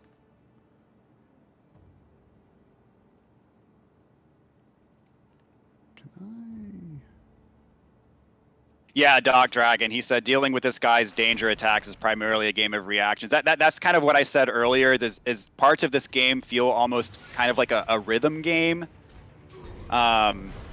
Is a lot of it is based on reaction time and recognizing what attack he's about to do and how to respond to it.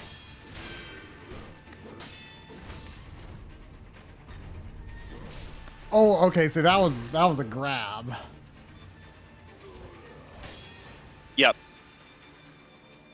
So whenever you see the kanji symbol above their head, it's going to be one of 3 attacks. It's going to be a sweep attack, a grab attack, or a thrust attack. Eventually, you're going to learn a move that deals with that you can actually use to counter the thrust attacks. But the sweep attacks and the grab attacks, you basically have to dodge.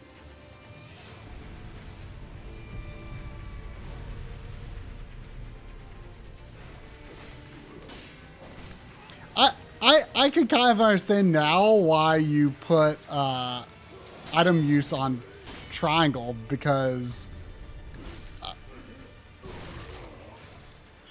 you know, in the middle of trying to not get hit by a guy and you're trying to move back, like, you don't want to hit the D-pad. Yeah. So now I'm kind of debating it. Oh, I'm getting a cutscene. I died too many times in a row.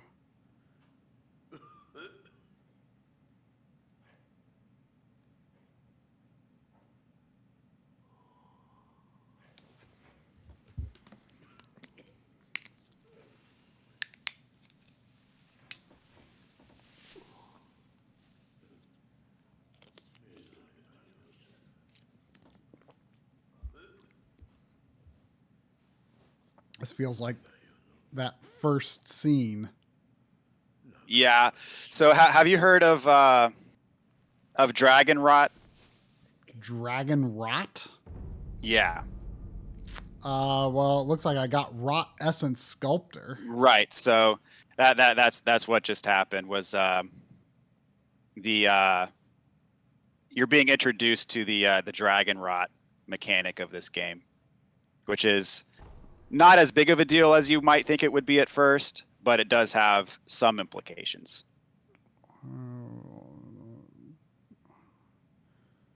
The more sickness knows, Dragon Rot spreads throughout the world.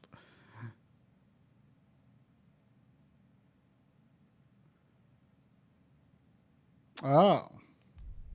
Huh. So it's maybe like a softer version of like the world tendency and Demon Souls. That's actually not too far off of a comparison. So basically what happens with it doesn't make any of the enemies any harder, like world tendency does. But what Dragon Rot does is it'll infect certain NPCs, and you know, the Dragon Rot infects people, you know, the more that you die. And so what happens, like when an NPC catches it, they don't ever die from it, but they become sickly. And essentially what it does is it puts a halt on any of their quest lines. So you can't progress in any of the NPC quest lines if they have Dragon Rot at the time. So how can you help other than not so there die? Well, there is a cure for it, which once you use it, it cures everybody that has Dragon Rot at that time, at once. So all I have to do is use the item once, and everybody that has Dragon Rot at the time gets cured. And another thing that it does is that's what reduces your unseen aid percentage. So if you were to go look at your unseen aid, it's going to be lower than 30% now. So Lindis, what is my favorite Souls type game? Definitely would be Bloodborne. I would have to say Bloodborne's probably my top 5 games of all time, and it's of this, you know, type of category of game. I would say easily is Bloodborne, which also happens to be the first one that I ever played. But I feel like Bloodborne is the one I hear people say is their favorite the most. Yeah, I tend to hear that a lot too, and I don't honestly I don't know what it is about Bloodborne that makes people like it so much more, than even Dark Souls, which I mean is fantastic game by any measure, in my opinion. But I guess what I would say is I just like the combat of Bloodborne a lot better. It's faster paced. It kind of encourages you to be a bit more aggressive. I really like the bosses in Bloodborne. Each boss is just pretty much, in my opinion, just about perfect. And it's the world is very intriguing. So there's just just about everything that I'd want to see in a game is pretty much done very well in Bloodborne. But yeah, if I had to pick one, I would have to say Bloodborne would be it.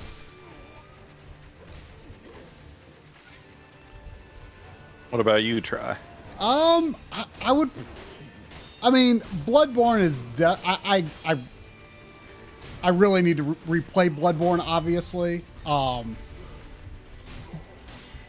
But probably shouldn't talk too much right now because I feel like I've got a chance to beat. You're doing surprisingly well, talking while playing. Gotcha. Now, I assume this guy will never respawn. Good job, man. Will he never respawn? Many bosses do not respawn.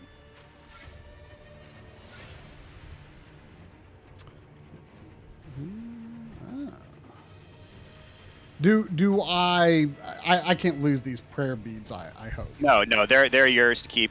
So basically it's another version of leveling up that this game offers you. So every 4 that you get, you can cash it in. Oh, you got a gourd seed too.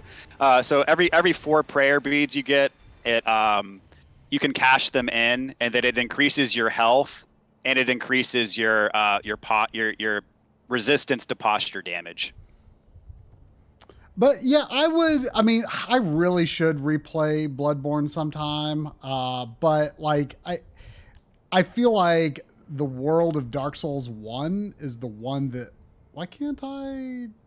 Oh, weird. Must have been the angle. I feel like the world of Dark Souls 1 is the one that made the biggest impression on me. When I think of, interconnected, one big level, as I like to put it, like, Metroid-like levels. Like, I think Dark Souls 1 is just the best 3D version of that I've ever seen. It's something about that, the layout of that world just, burns itself into your memory. And I certainly don't know everything there is to know about it, but like I can just like sit here and visualize like, the different paths and like, oh yeah, I remember that, this elevator, actually, if you take it all the way up, it goes back to here and back to this central area. And, like, it's just, the layout of that game is just so brilliant. And, I'm sure you've seen pictures of like how people have shown like in a 3D space, like how Dark Souls 1 fits together so logically. And Dark Souls 2 is just like a total mess that no one put any thought into how everything connects. And like Dark Souls 2's world, I couldn't tell you a thing about. Yeah, I'm with you there. That's part of the brilliance of the game design is how, as you just said, like everything fits together logically. Like sometimes you'll wrap around a path in a completely different area and you find out how it connects to a place you've been 100 times, and you're like, wait, how? Like, and then you start thinking about it, and you're like, oh my god! Like you think about how it fits together, and it's really. I mean. Brilliantly done, and I mean I feel like Bloodborne's world is very similar to that as well. I think one of the big differences between Bloodborne's world and the Dark Souls world is that Bloodborne has I would say more optional areas to go to, so it's very easy like to miss something in Bloodborne that isn't required to progress the story, whereas in Dark Souls I feel like you're gonna experience the majority of the game your first playthrough. But for me, I feel like Bloodborne rewards exploration a bit more. That's true. Just and giving you those little Easter eggs that you come across if you really, dive deep into it. Yeah. That and I'd say the DLC of Bloodborne is might even be my favorite part of the game. Oh wow. Yeah, Dark Souls 1's world though, I really love it. But I do feel like I could walk away from Bloodborne with a similar impression. I mean, I very much did, but it's not as in my memory as Dark Souls 1's world is. I remember liking Dark Souls 3 like at the time pretty much as I liked Dark Souls 1, but like as time has passed, like Dark Souls 3 has faded from my memory much more than Dark Souls 1. But at the time, I was really into Dark Souls 3 when I played through it. But I don't remember it as clearly as Dark Souls 1. Is Dark Souls 1 the first one that you played? No, I started with Demon Souls on PS3. I didn't get like day one or nothing, but I got it well before Dark Souls came out. So I've done them all in order, but obviously waited. I mean, if you don't count the Demon Souls remake, which I did play at PS5 launch without having played this, but I won't count that one since it is a remake. Yeah, I myself was a little bit late to the party. Bloodborne was the first one that I ever played, and I played it in 2018, which I think was 3 years after the game came out. Mm-hmm. I had a friend of mine who wouldn't stop talking about Bloodborne, and I was reluctant to give it a try because he made it sound awful. But I just came across more and more people who would rant and rave about this game, so I decided to finally give it a try, and then I did, and then I was, blew me away at the time, and even to this day, I still think it's one of the best games I've ever played. I thought I didn't rest. If you warp, that counts as a rest. Oh, okay. Yeah. But I thought I warped one time and these dogs weren't here. I could have swore I did. Oh well, whatever. But yeah, I mean, obviously these games have become quite popular, and their difficulty is a big part of it. But I think just characterizing them as difficult, does them a disservice, because it's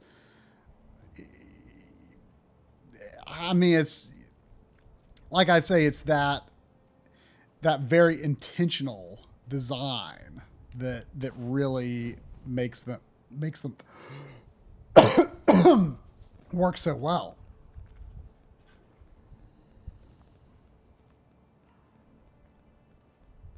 Yeah, absolutely. I think the difficulty is just as you kind of said, a byproduct of the design.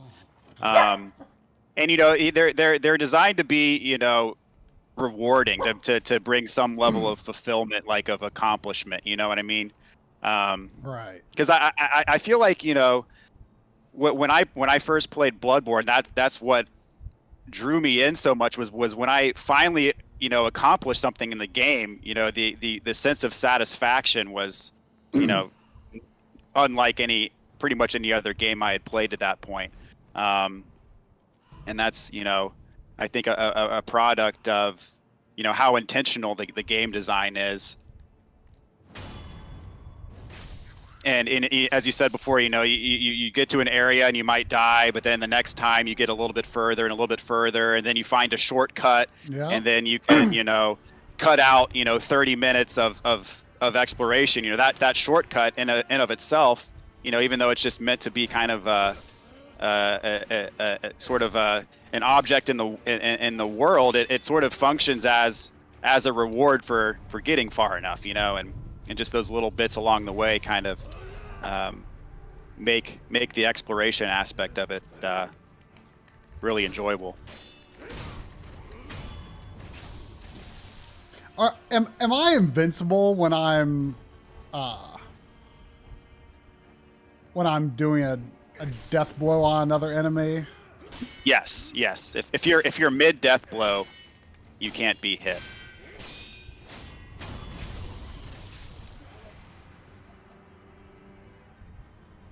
As it should be. Correct. And I will say I feel like you've picked up on the deflect a lot quicker than I did. That's for sure. Well, I'm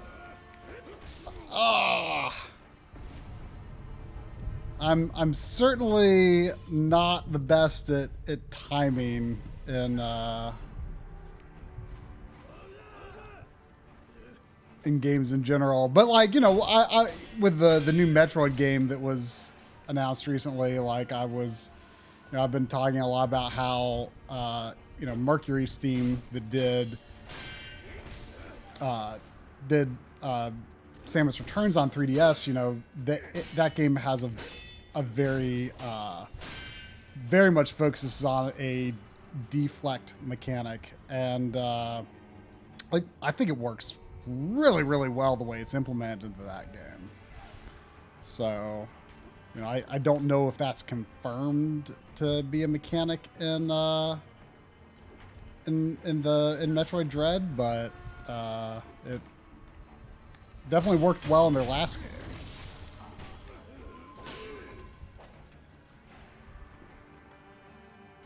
Yeah, and I think that's the thing that throws a lot of people off, is because in this game the deflect is every bit as important as the attack. Right. Because the deflect is you know, the primary way that you knock up your opponent's stagger meter, and so I find in this game, you know, most of the bosses, I find that you end up killing them based on breaking their posture as opposed to taking away all of their health. Right. So I take it that from what I just tried, trying to jump on enemy from above when they already know you're there is not... That does not work. No, you have to be in stealth for that to work.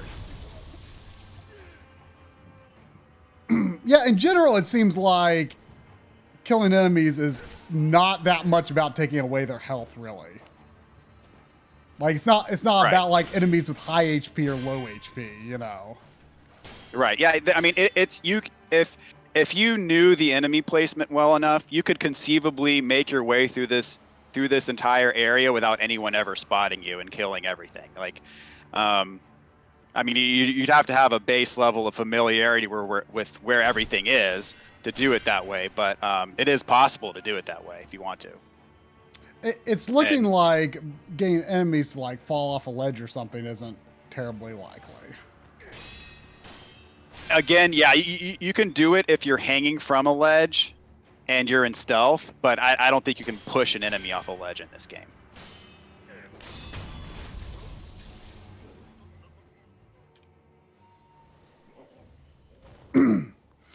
But I mean, you know, it's kind of got like, it's very much like how Final Fantasy has like the stagger meter now and stuff like that. Welcome. Right, which I love the stagger meter mechanic. I think that makes the combat really compelling.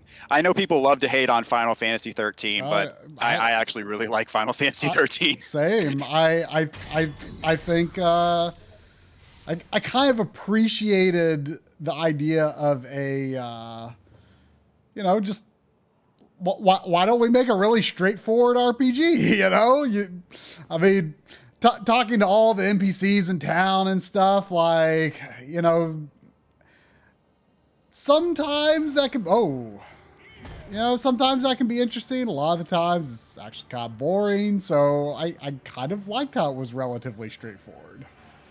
Yeah, one thing that kind of weirds me out is how much love people have for Final Fantasy X.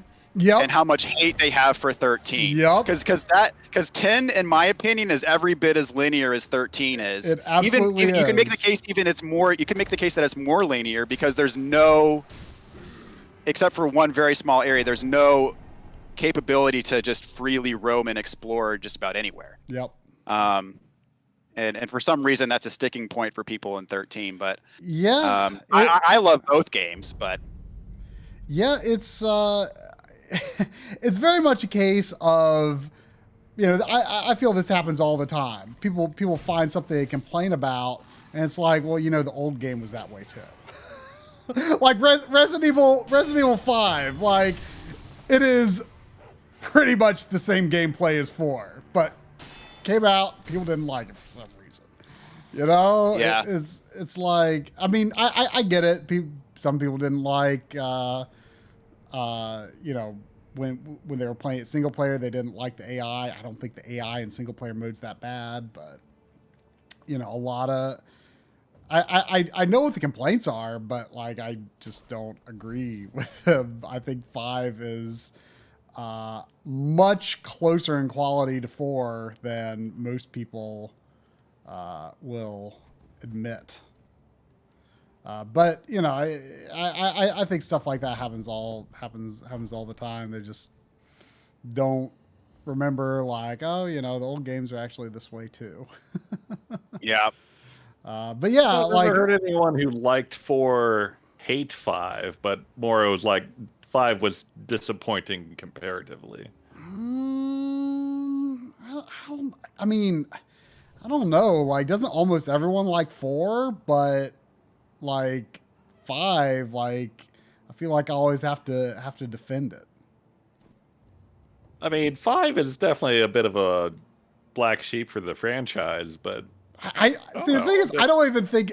I mean, I don't think it should be considered a black sheep for the franchise, because, like, I think it's very, very good. I would argue that it's like level design and pacing is not as good as 4. But it's also been a long time, so I don't have any specific points to back up my argument. I mean, it's definitely. Oh god, Leonia 6 is so much of a black sheep that I forgot it existed. 6 is the only one in the main series that I've actually never beat. I got probably halfway into it and just couldn't get into it, couldn't finish it. I mean, Try like 6. I mean, I think it is. I think it is defensible. I mean, you could defend anything. The question is, should you? It's you know, it's not the best, but it's not like So where would you rank 6? If I mean, would you say that it's better than, you know, 1 or 3 or? No, I mean, it would definitely be pretty low, but I mean, I don't hate it. Would you put below it?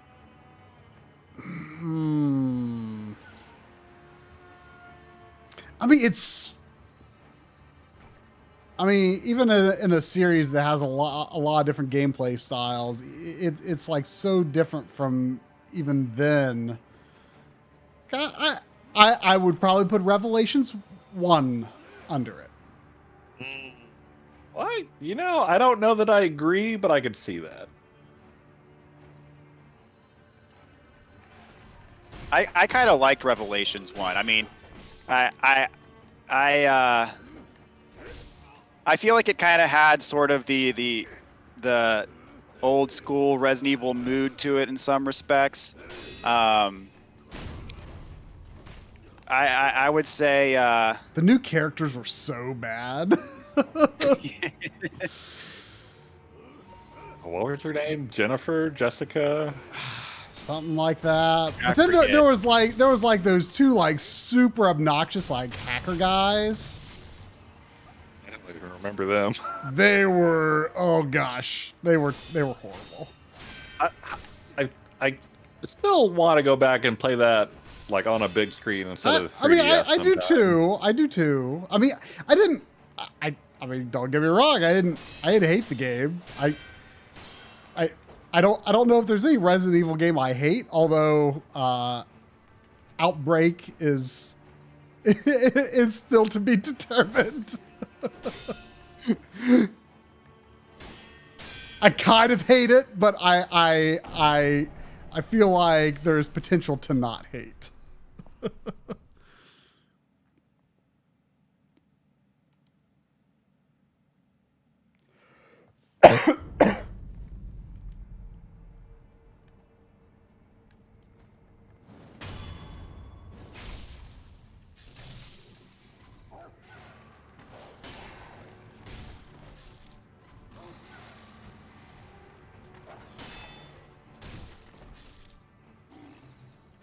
Right, Dad Bod. Top 5 Resident Evil games.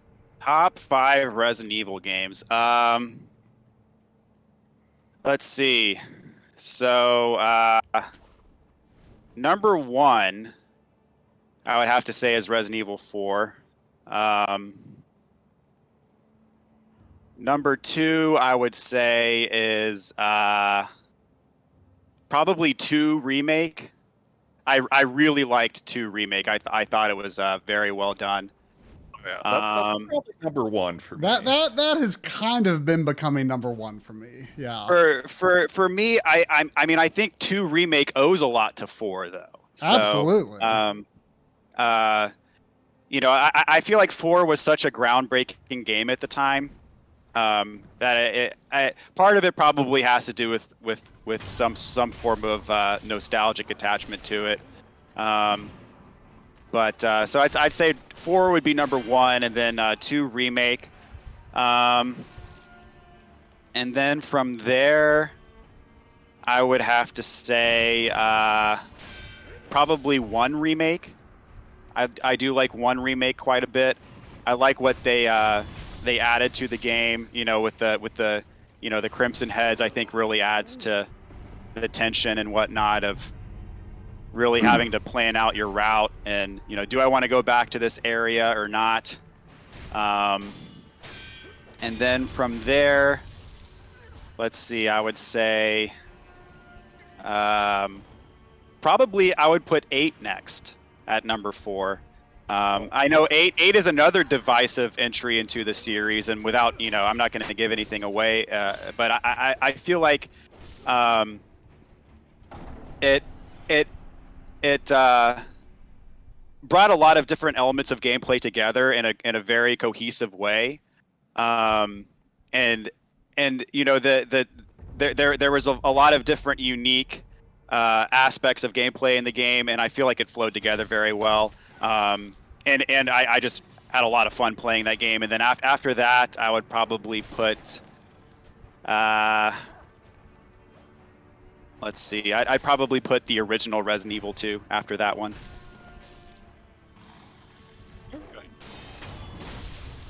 The original Resident Evil 2 was the first one I ever played, and I played it when it was the most recent entry in the series. So that was my first exposure to it. So I mean, it's a short game, but I feel like it, you know, it did what it set out to do, and you know, it was a lot of fun to play. I think the thing for me with Resident Evil 2, the original version, was like, granted, I played 1 Remake before original 1, and I think original 1 still, like, you know, has a lot of good things going for it. But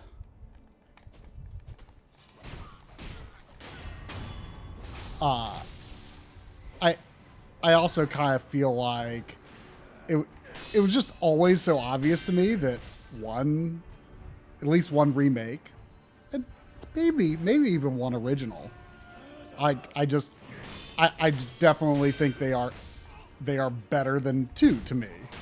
But I've always kind of seen 2 as like kind of the fan favorite, at least of the.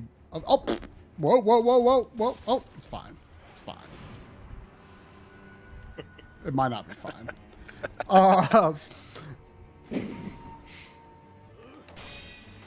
But like I don't know. Like I always thought it was very clear to me that 1 is better than 2.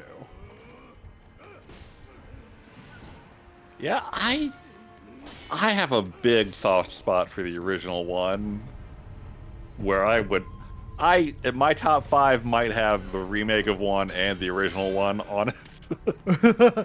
I mean, And that's probably wrong, but that's what my heart tells me. Well, Which one would you put higher? Remake. The original or the remake? Okay, yeah. Yeah. like the thing though, like the remake of 2 just like really elevated just 2 in general for me. I feel like it's like, and I would be tempted like you to leave 4 at number 1, but the thing is, like, I've played through 4 so many times that every time that I've tried to play it in the last like 10 years, I just get really bored and don't finish it.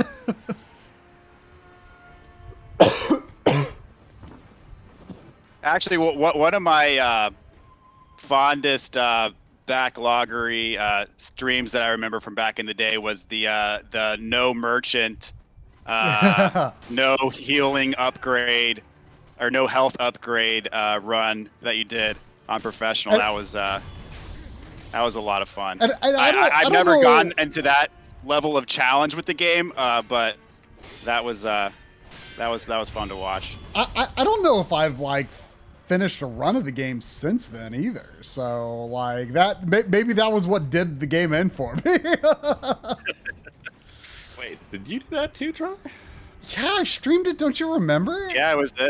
Like I think I put it down for like maybe a year, like around the Salazar fight, and then I like somehow was able to actually like pick up from there and make it. I can't. I guess that makes sense because I was like, wait, I did that, but I don't think I streamed it. What? So I guess it would make sense if you're the one that streamed. I kind of forgot that I'd done it myself. Until more recently. Although I think you did the GameCube version, didn't you? And I did the Wii version.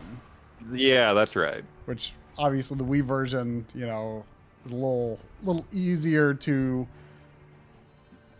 play well, I guess.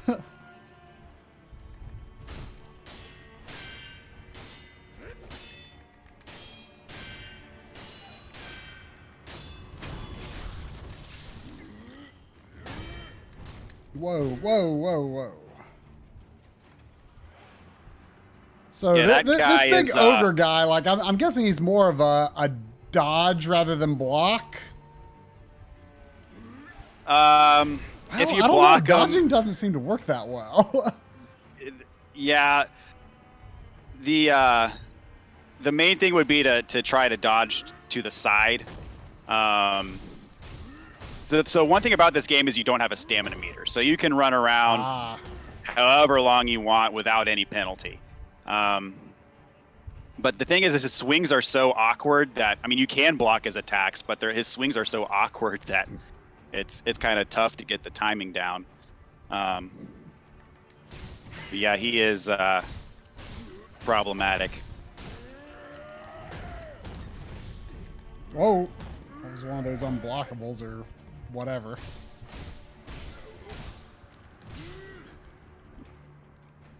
Is he the last guy that's still alive? There might be a guy with a gun.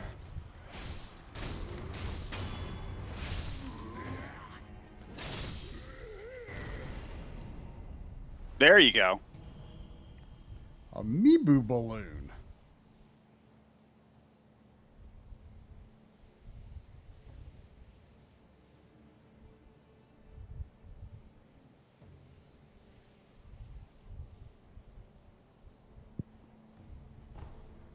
Oh, Yeah, so Dadbod, I think someone earlier was asking if you'd played any Souls-inspired games like Neo or Remnant. It depends on how you define it. I would say if you're gonna broaden out to the Souls-like category, I would say Zelda 2 is probably what I would call the first Souls-like game. I could see it. I could see the argument.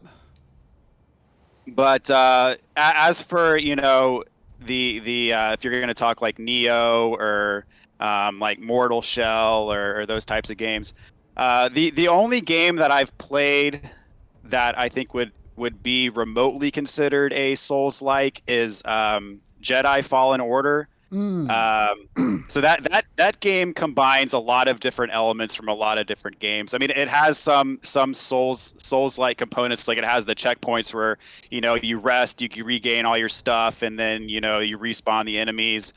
The combat is actually very Sekiro-like. Is with the lightsaber instead of with your katana or whatever. But it's very reminiscent of Sekiro combat. But then there's also a lot of like Metroid type elements where you come across an area in a world and you can't go there yet because you don't have that ability yet and that sort of stuff. But if I had to define it that way, that Jedi Fallen Order is probably the closest thing to a proper Souls-like I've played. I have heard good things about it. I've been to get it. Yeah, it's a lot of fun, and it's one of those games, where if you bought it on PS4 or whatever, they just release an update for it that really ups the performance on PS5. Which that was one of my complaints I had with the game because I did play it on PS4. Was there were some performance issues with it, but I've never gone back to replay it, but I'd be interested to go back and see how it plays on PS5. But yeah, given the fact that as I said, I'm kind of a relative newcomer to these types of games. There's definitely a lot of games on my list that I want to get to. For example, Neo would be one of those games. I have it, but I haven't played yet. I know that Neo was there was supposed to be a directorship for it happening sometime, but it hasn't happened yet. Now there's like going to be or it might already be out, the Neo 1 and 2 PS5 versions. The remastered version, yeah, those are out. I think they came out in February, and so yeah. One of the things though, with having having kids and all that, or a zombie? It's an NPC, yes. That's one of the things with having kids is like my gaming time is severely limited these days, but I try to maximize it to the extent that I can. Most of it happens in the wee hours of the night these days, but what was, you mentioned Remnant? That name sounds familiar, but I can't think. What is that game? I think that's the one that's more like a shooter type game that has Souls-like elements, I believe. I have that free on Epic, and I'm like, I don't know why I'm so intrigued by it, but I feel like I'm going to play that someday. What was there was a Bandai Namco game last generation. Was it Code Vein? Yeah. That's kind of, I played a demo of it. It's kind of Souls-ish. Yeah, that I think that would fall into the Souls-like category. I think it's kind of like sort of an anime style. Right.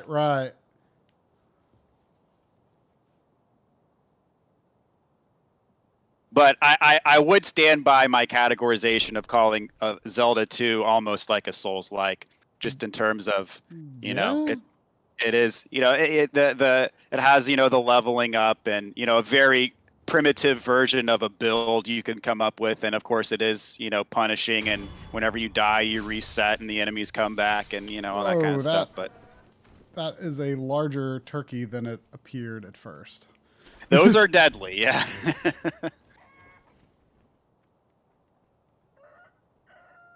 They will get you.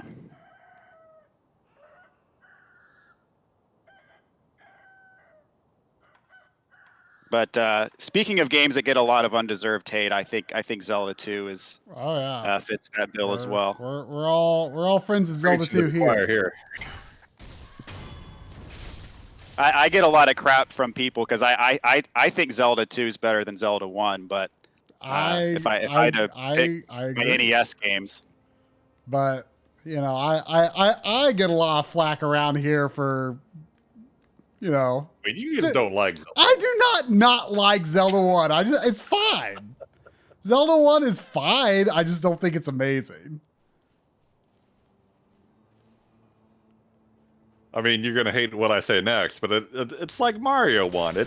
It's harder to go back to than the later. Mario 1 is flawless and will always be flawless. So are either of you Skyward Sword fans? We got the remaster of that coming out, I think, on Friday. Yeah. I mean, I'm going to pick it up. I mean, I don't hate Skyward Sword, but I definitely have my misgivings about it. Like, I do want to replay it, especially because I mean, I feel like it might have had the best art style of any Zelda game, and I really want to see that in HD. I like a lot of Skyward Sword. I just wish there was half as much of it. I mean, you know, I for one actually thought the controls were extremely well done in Skyward Sword. Like, I guess my perspective on the controls in it was kind of like, you know, okay, this, you did it. You done good with the motion controls. Now let's go back to buttons. You know, it's like you pushed it as far as it can go. Like, you succeeded, but I still want the next game to be buttons. And it was. But yeah,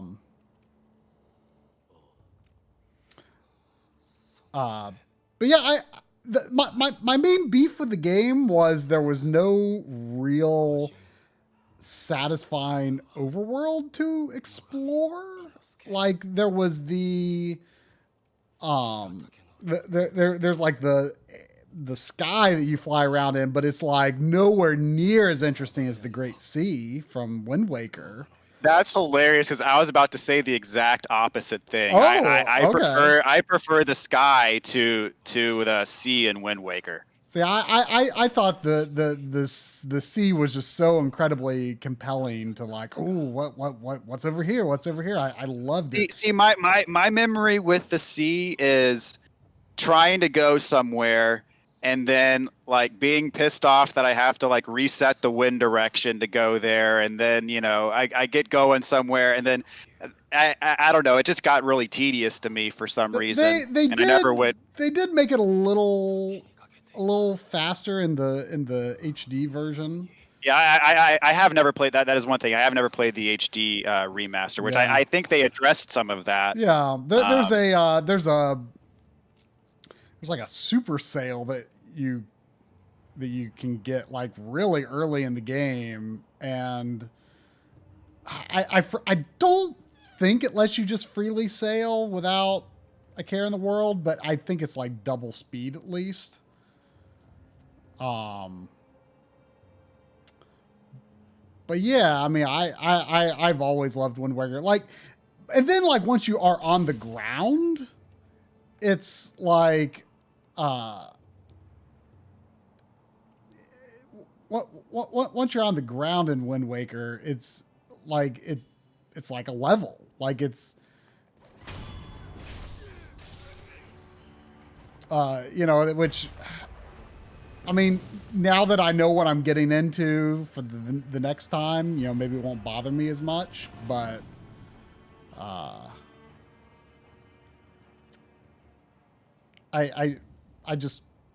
kind of thought like those levels were boring, and you have to like do like each area like some variation on it like 3 times at least. And then you have to fight that stupid, toe Ganon like 10 times. It's like that is one thing that people hate about that game is the repetitive. What's his name? Demise, or that? Yeah. Or wait, was the Imprisoned? The Imprisoned, but what wasn't his like actual name Demise or something like that? I forget. Was that the same? Like the Ganon equivalent was named Demise, but I don't know if that was the same thing as the Toe Monster. I'm pretty sure that that was the Toe Monster. Man, I'm so nervous because I don't have a. You're I don't have a gourd. I don't have any pellets, and I thought like, oh well, before the next big combat area, there will be another little statue, but nope. Also, Lynn, don't leave me out of the Wind Waker sailing love. I love sailing in Wind Waker. Just set a course and do some dramatic camera pans around your boat. Oh yeah. Oh, is this gonna work? It is. Bravo. I did not want to be anywhere near that fire while I was fighting those guys up there.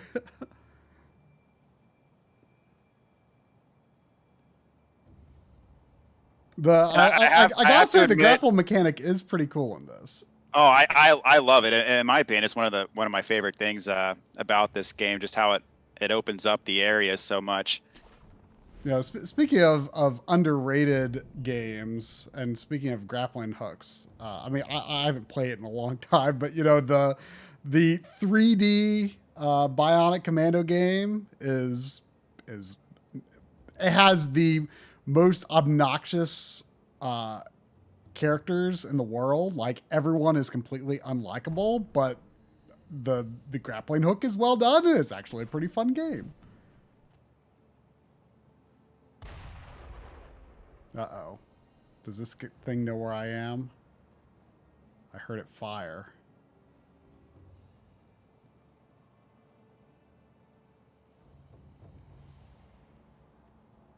Can I make that jump? Ah!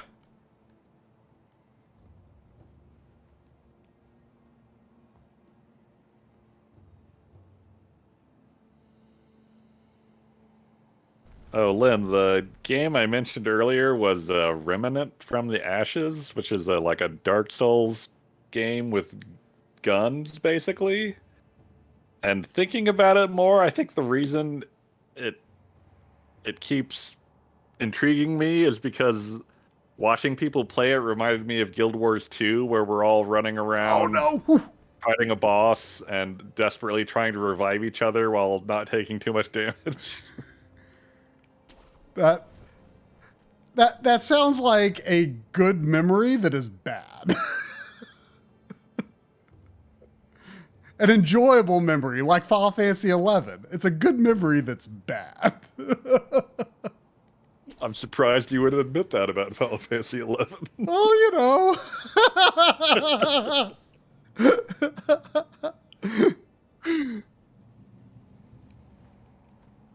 Yeah, that is a blind spot in my Final Fantasy experiences. I've never played 11 and I've never played 14, and any of the MMO ones I've steered clear from. That's the way it is for it's so interesting. Like it's apparently fairly recent, but like it's like become this meme of, like, you know, Final Fantasy 14 fans like trying to talk other Final Fantasy 14 fans into or not people who haven't played it into playing the game, and like it's just like it's because they did that demo, or the demo now goes through Heaven's Word, and that's like, I keep saying that's the best Final Fantasy story since the original PlayStation. Like, it's, I mean the story, the Final Fantasy 14 story as a whole is, but like Heaven's Word is, you know, very, very, very good, and you can play it, you know, without paying anything. So if I think you mentioned in your Digital Foundry video that you can more or less, if you choose to, just kind of play the game, not necessarily solo, but without having to worry too much about, you know, like a party. Yeah, you don't have to. I mean, you do need to party up, but you don't, like, see, in Final Fantasy 11, like you had to be a little bit social. Like you know, you would have to, like, at least, like, talk to people to like, oh, hey, can I join your party? Or, hey, we have an open slot. Do you want to join our party? You have to, like, be more hands-on with, like, searching for people to join. But, and you also have to, like, play with people a lot more in 11, just on virtue of it just being very difficult to actually increase your level without just grinding, and it's very difficult to grind without a party. Whereas in 14, like, the stuff that gets you experience is like usually instance dungeons, and they're very quick. You know, you usually finish it in like 30-40 minutes, and like you auto queue to get into it, and like no one would ever think it was weird if you didn't say anything the whole time. The only thing I would recommend is, you know, someone who wants to solo it, I would recommend being a damage dealer job, because if you're a tank, you're kind of expected that you know what you're doing when you're running through the dungeon. And obviously there's a lot of pressure on healers too. The only downside is you're going to be waiting a little longer for a party to queue up if you are a damage dealer, but it's usually like 5 to 15 minutes. So if you were to say, you know, if you were to focus on the main story, given all the expansions and whatnot, how long would it take you to get to where the story currently stands? Because I understand there's one more expansion coming out as well. Yeah, well, there at least one more expansion, but like the next expansion like concludes the story that has been there since the beginning. I'm sure there will be more expansions in the future, but like the main story is going to be done. Like it's like Final Fantasy 11 stories like connected a little, but not a lot. But this has been like one ongoing storyline that is like, you know, the main conflict is going to be, that's been there since the beginning, is going to be resolved.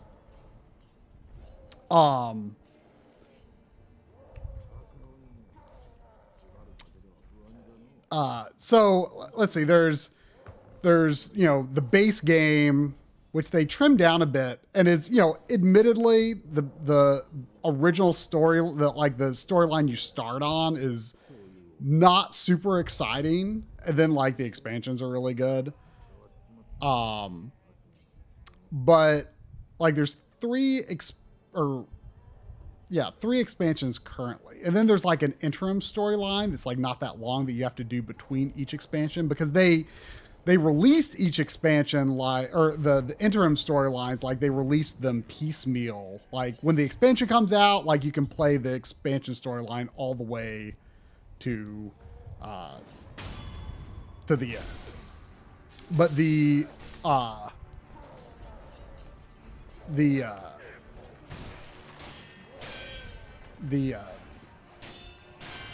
in-between ones, like you can play them all at once now, but you know, they released little by little. But I would say, like, I mean, I don't actually know how long each is, but if I had to just make a ballpark guess, I would say that each major portion of the storyline probably takes roughly the dedication of a single player RPG. So probably like 4 RPGs worth of time commitment, which is probably, I mean, I don't think it's that crazy. It might even be like, I felt like it didn't take me that long to get through Shadowbringers. Whoa, that thing is big. Oh, I could grapple it. So yeah, I mean, it's if someone just like wanted to like be like, okay, I don't want to feel left out on the best Final Fantasy story in, you know, more than 2 decades. I don't think it's as crazy as people think. I mean, you know, the game itself, like the gameplay, I think is just fine, but like everything else about it, the music, the art, the story, the characters, everything else about it, I just love. And the gameplay is good enough for me to still want to experience all that stuff, you know. Yeah, that's one thing that I keep hearing about Final Fantasy 14 is how good the story is and all that kind of thing. Because normally I associate an MMO with kind of like, you know, the story isn't the centerpiece of what attracts you to the game, but you know, I have heard some of the music, and the music is top notch. It is phenomenal. So good.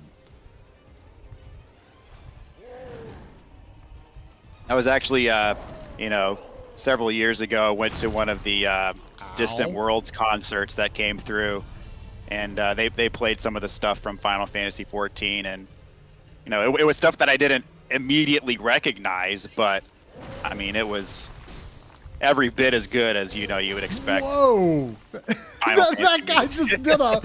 Well, I don't know what you call that move, but like that, you just like drop. What do you call that? It's like a wrestling move.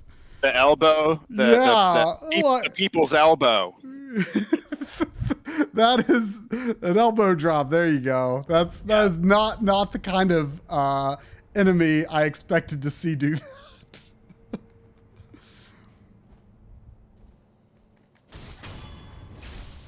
But yeah, I mean, I definitely think definitely think 14 is worth giving a good old try. Oh, hey, who's this?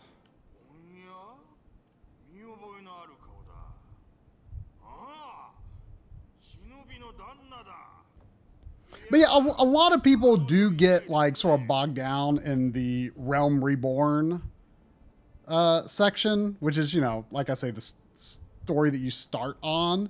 And it's like fine. It was like amazing at the time because it was just like a miracle the game was even revitalized at all. Like, I can't believe that they actually pulled that off, because there's so many games that get off to a bad start and then never recover. Yeah, it's unbelievable what they did. So it was just such a miracle that I just didn't care that the story was like okay. But like basically so like I said, there's like each main storyline, then there's like a shorter interim storyline that they like released in parts between each expansion. Like the last mission before you get into Heavensward, which is the first expansion, is just like one of the most intense, like jaw-dropping, like, oh my gosh, I can't believe the things that just happened moments in like any video game I've ever played. And so then like you are just like on edge to see like what happens as soon as Heavensward begins. And it's just like I remember thinking like, oh, like I haven't really been working on the main story in Final Fantasy 14 in a while. Maybe I'll just do the interim storyline and get up to Heavensward, and then I'll do Heavensward sometime later. But no, it's like, I cannot put this down now. And it's just crush on through to the end of Heavensward because it's so good.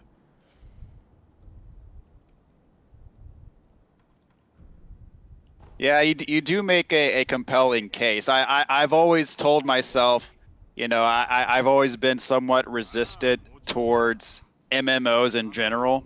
Oh, just because I know the feeling. I have somewhat of an addictive personality, and you hear the stories about people who they got addicted to WoW and like ruined their lives. I was always afraid that was going to happen, like if I decided to start playing.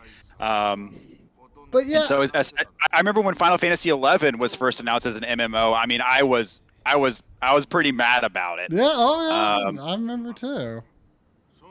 But I mean, like Final Fantasy 14 though, yes, it does have the trappings there that could get you addicted. I mean, because hey, the game has to survive, right?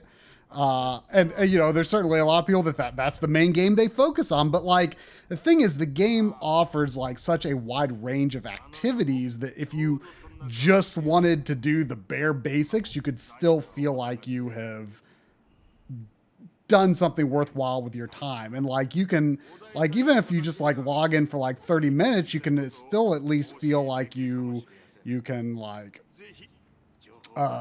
just make a little progress in the story or just do a little bit of something. Like I say, like most of the dungeons take, probably like 45 minutes or something like that. So it's, if you kind of restrict yourself, I mean, there is more content in the game I would like to do over time, but like if you want to restrict yourself to just doing, just so much in the game, I think I think you can still have a very satisfying time with it. Like, I think the bigger trappings of the game are like, oh, it's the same with 11. You know, you grind out all of this stuff to like, you know, really work on getting, you know, the best dagger that does, you know, 2% more damage when you're doing this one specific move or something like that. I'm just like, I don't even care.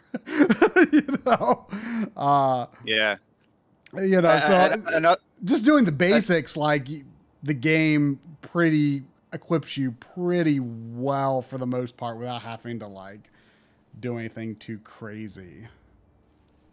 Yeah, another hesitation I had with Final Fantasy 14, because you know I have heard from people that you know it's you can, you know, go about it more in a solo fashion as opposed to having to be more social with it or whatever. But like perhaps my least favorite game in the series is Final Fantasy 12, and I feel like that's the one in the main series that has the most similar to MMO type elements in the game. I mean, that is true.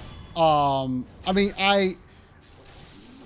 you know, personally, I like 12 a lot, but I can understand that. Like, you know, I've always considered 12, or not always, but like when I really think about it, like Super Nintendo and PS1, like if you take all 6 of those games, like 4 through 9, there is no game in the series that I like more than those 6 games. Like all of those in some order, 4, 5, 6, 7, 8, 9 are my top 6. And then outside of that range, I would say that 12 is my next favorite. Just in general, but you know, I mean, certainly elements like, I mean, 14 really, you know, really wins points for the music and story for sure. You know, like 11, or I mean 12 is disappointing in the story department, I think, because to me it feels very unfinished. Like it was the first time where there were like it was the first time where there were like countries that you heard about but could never visit in a Final Fantasy game. Like I always felt like I got to see the whole world. And Final Fantasy 12 was the first time where I felt like I couldn't do that. I kind of got, I agree with that because you know, Evilise or whatever, that's, you know, that goes beyond Final Fantasy, right? Because isn't that Vagrant Story, the world that Vagrant Story takes place? And, you know, I always was weirded out by that. I didn't know what to. Yeah, I mean, the thing is, like, I actually have not played very much of Vagrant Story or Final Fantasy Tactics, but my impression is kind of that is like Matsuno's like just like the word he uses for his worlds, and like it's not like, I don't think Vagrant Story like literally takes place in the same world. But I could be wrong. I don't know. Oh, I finally grappled. Wait, that wasn't actually very helpful. Gets you a quick stun.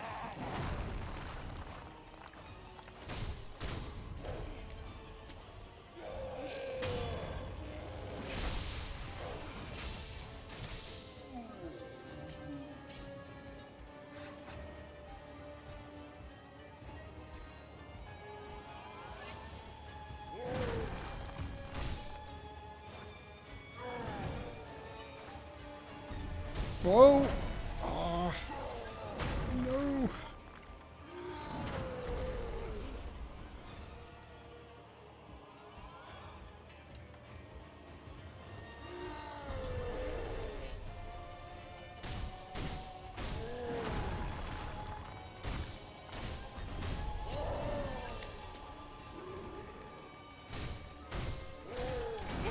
Oh.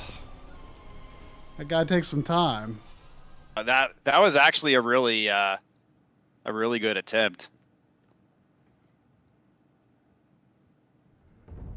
This guy gives a lot of people trouble. At least I got one hit out of him. I don't know if it's worth killing this bird, but I'm nervous it's gonna like come out of nowhere during that fight.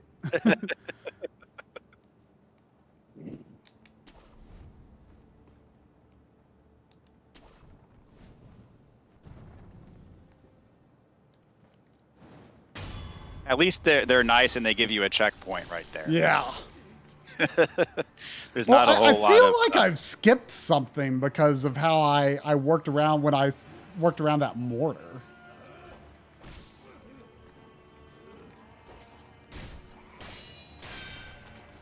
Yeah, I actually didn't discover that area until much later.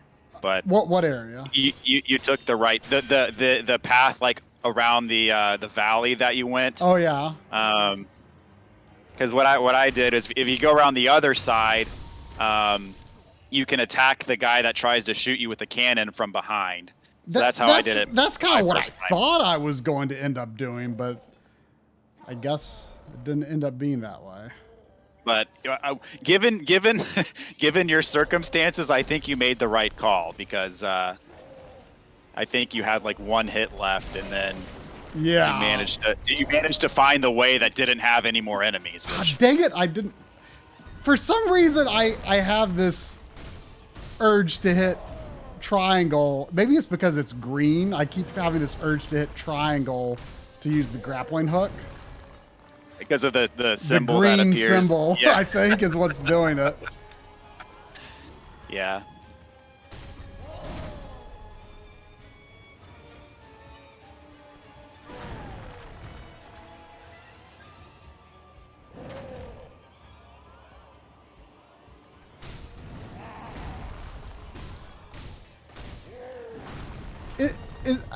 To be honest, because this guy doesn't have a weapon, I've not been trying to block him. Like, is he blockable? He doesn't feel very blockable. Well, let me ask you, how much do you want me to give you advice, or do you want this to be more of a true blind playthrough? Well, I mean, I do enjoy mostly going in blind here. I don't want too many tips, but I am curious. Like if I encounter a enemy with unseen aid. Not that I really probably gained much from it.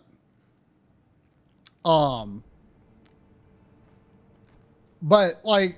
I am curious, like if I run across an enemy with this find me bare-handed, am I likely to be able to block their attacks?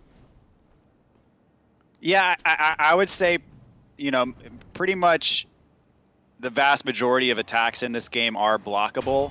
Mm-hmm. But in terms of how you go about certain fights, I would say there are certain bosses or mini bosses that you would fight more like a Dark Souls boss or a Bloodborne boss, as opposed to focusing on breaking posture. Right. There are a few bosses scattered throughout the game where I feel like they're more designed to go for a health kill than a posture kill. Uh-huh. I would put this boss in that category. All right, that seems about right. Now, if there's the kanji symbol, is that always like, okay, you can only avoid this attack using one of these three methods? Yeah, so the kanji indicates it's either a grab attack, a sweep attack, or a thrust attack. So in this case, this guy, he's more geared around grab attacks, and he has a very long reach with his arms. And that opens me up to a counter more easily or something? Correct. Like if he goes in for a grab and you circle around him, then you can get a couple shots off on his back or whatever. Or for example, like when he elbows you, you see he's kind of he kind of leaves himself open for just a bit there. Although but now you're getting trolled by this other guy that's trying to. I didn't kill him quick enough. That can be a problem in certain cases as well. Yeah, Saint Tweeter, he says you can block and parry 99% of anything that doesn't have a kanji. So that's about right, yeah. Okay, you die. Come on. No? Fine. Oh, Mr. Do, Sin and Punishment 2 is very good. Oh, yeah. I mean, I always like to say, secretly, quite likely the best game on the Wii.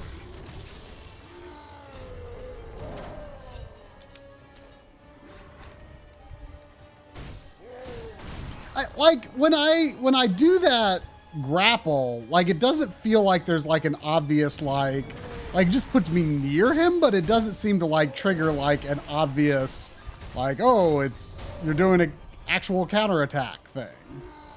Yeah, I mean it's a very short stun, and you know if he attacks you, it might give you an opportunity to swing around him and get a couple hits in. You know, it's just a way to be a bit more aggressive. This game definitely encourages you to get in there and fight, as opposed to kind of like keeping your distance and waiting for the perfect opening kind of thing. And that is one of the things about this game that, you know, as people who are familiar with Souls and whatnot, it kind of has to break that habit, and it's really hard to break. Now everything these mini bosses as we've been calling them, I mean, is this have I not met like what you would call you would term as a true boss yet? No, you have not yet met a proper boss. Other than that guy that chopped off my arm. Correct. Yeah. I mean, I mean, he's not at that point in the game meant to be kind of a proper boss, because you're meant to die to him. Just in terms of how the story goes, that's what's supposed to happen. But as far as, you know, a fight that the game is designed for you to win to progress the story, and a what you would call a traditional boss, no, you have not encountered the first boss yet. Which in my opinion, the first boss took me longer to get to in this game than definitely in any of the other Miyazaki games. I remember Bloodborne taking a really long time. And I remember I want to say in Bloodborne, I got to a boss that I kind of got the impression was maybe not it was the I think the intended first boss of the game is the guy in the cemetery, right? The friar or whatever. Father Gascoigne. Yeah. And I got to like some big thing on a bridge, I think, if I remember correctly. That's yeah. So the cleric beast. Yeah, that's who most people end up finding first, is the cleric beast. But I was kind of like, I don't think I should be here. Right. Yeah. The cleric beast, I think, is easier than Father Gascoigne. Really? But the cleric beast is technically an optional boss. So I think in terms of if you're going to do like you know, if you're going to kill only the mandatory bosses in the game, then Father Gascoigne would be the first one that you would encounter. But yeah, I think Father Gascoigne, for how early he appears in the game, he is a ridiculously hard boss. Like I think that's do or die on learning to counter. I mean, that is your skill check. Like I feel like he's one of in terms of the main game, I feel like he's one of the hardest bosses in the main game. Like he's the guy that like they're trying to say, do you have you learned this game well enough to play the rest of it? But you know, and I feel like that's where a lot of people honestly get frustrated with the game and quit it, is with Father Gascoigne. But yeah, in my opinion, the cleric beast is I think I would call the true first boss of the game. In that I think he is a bit easier than Father Gascoigne. But because Father Gascoigne, like for one, he's super quick. He doesn't let you heal. You have to like you have to like stun him essentially and get away from him in order for him to let you heal, because he'll chase after you or he'll shoot you or something like that. You know, like he fights his moves are he plays so aggressive. I think because, you know, talking about breaking old habits, I think, you know, Bloodborne is kind of a step in away from Dark Souls combat in that it does encourage you to be a bit more aggressive. Maybe not to the point this game does, but it does encourage you to get in there and be aggressive. Like, for example, when you get hit, you know, you can restore some of your health if you get in there and attack quick enough. If you're aggressive enough, you can get some of your health back just by, you know, hitting whoever it is that hit you quick enough.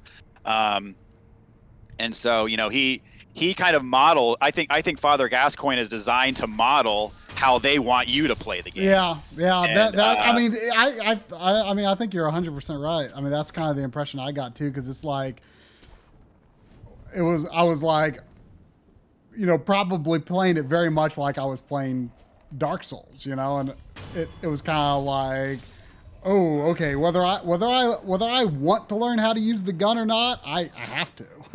Yeah, exactly. Because that's, I mean, when I fight him, that's generally how I kill him, is with parries and, you know, the visceral attacks that you get once they're stunned, that do, like, for especially at the beginning of the game, which do considerably more damage than your normal attacks do. But, you know, the thing that gets a lot of people is, you know, they get past his first form, and then he transforms like into a beast, and then he can jump halfway across, you know, the cemetery and kill you in one hit, basically. So I think that is, you know, for as early as you fight him in the game, he's a very challenging boss. But he's one of my favorite bosses in the game, actually. But it's certainly one of the ones I remember the most, for sure, just because it was just like, learn the game or not at that point. Right, yeah. I call him kind of like the gatekeeper to the rest of the game. Because, you know, once I got past him, most of the, you know, not all of them, but several of the bosses that I fought after that seemed comparatively easier. But I think part of that's attributed to, you know, you're at that point in time, you're better at the game than you were when you first fought. I think Father Gascoigne. I think the ogre actually killed that other guy. At first, I was thinking that. I was thinking that originally I was thinking that he would be able to, because the characters there were talking about, like, oh, like, I'm nervous about that thing being right there, but so I was thinking, oh, maybe the trick is to let him get free and let him kill them, but it doesn't seem to work very well that way. Yeah, Saint Tweeter, he says the cleric beast is 700% optional, but you should probably fight it first. I agree with that, because you can't level up until you fight a boss anyway. And so if you kill the cleric beast first, that unlocks leveling up, and then you get quite a bit of experience from him. I mean, and then you can cash in for a few levels to fight Gascoigne. I guess it's possible that I beat the cleric beast, but I don't remember doing so. So the way the game works is you either have to beat him or the blood-starved beast. So they're both technically optional, but in order to progress, you have to beat one or the other. Yeah, I mean, I might have, but I feel like my memory was beating the priest first, but maybe not. I just can't remember for sure. Yeah. No, you certainly can beat him first. But eventually you'll reach a point in the game where, you know, there's a door that you have to unlock that you can't unlock until you get an item that you get from killing the cleric beast. Or there's a separate door that unlocks elsewhere that unlocks only after killing the blood-starved beast that gets you to the same point. But yeah, I think the way that they designed the game, though, is that I think they expected Father Gascoigne to be the first boss, but I feel like most people tend to come across the Cleric Beast first. The you know, I might be crazy, but I feel like your healing animation is either longer or you slow down more in this. Yeah, that's quite possible. Because And, it's when you're drinking from the gourd, it you know, if for a moment there I was kind of thinking, oh, maybe it was fine to leave it on the D-pad because it almost feels like you don't necessarily want to be so close to an enemy that you got to move quickly when you're using it anyway. Yeah, so sometimes, I mean, I feel like you have to. Sometimes you're in a position where you have to choose to either attack when you have the availability to attack, or sometimes you have to sacrifice attacking to heal. Yeah. Because there are a lot of enemies in this game that will punish you for healing if they're not like in some way stunned or too far away to reach you or something like that.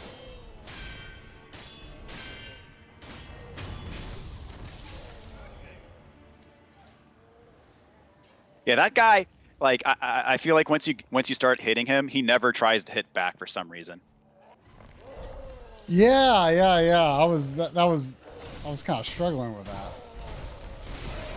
Oh, I got a good number of free hits in there. The thing that I'm struggling with this ogre is like I'm having a hard time deciding from moment to moment whether like dodging back or dodging to the side is the better idea. Like it seems to vary depending on his attacks. Yeah, you know, the thing is if he grabs you, you're pretty much gone. Uh-oh. Rot essence. Yeah, that's another Who's the timid maid? the dragon rot. So you remember that lady you were asking if she was like a zombie or an old lady? Oh yeah. Yeah, that's her.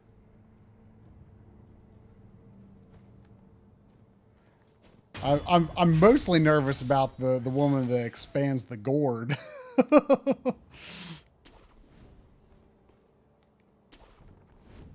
If I could get locked out of Of expanding your yeah. That sounds rough. Yeah, that's like I feel like all of Miyazaki's games have someone that you could potentially invite back to your main hub, but then if you do, they like kill everybody. Oh there. yeah.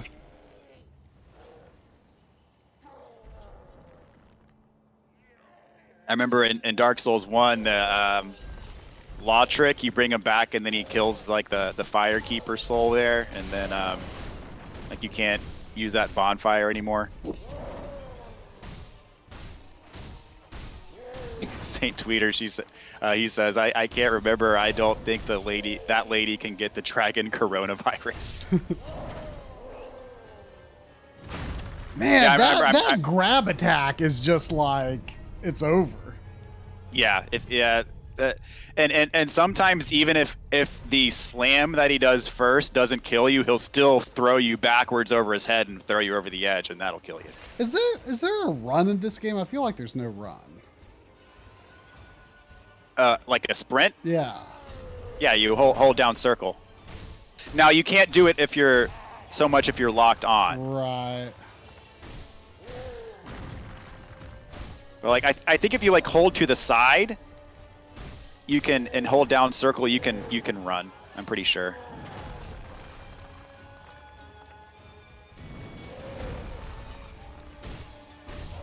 No, funny.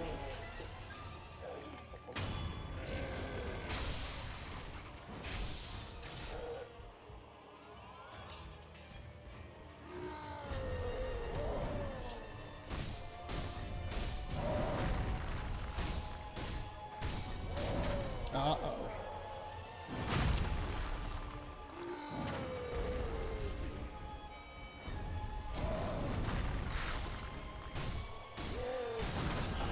Man. Yeah, he's got some pretty crazy range.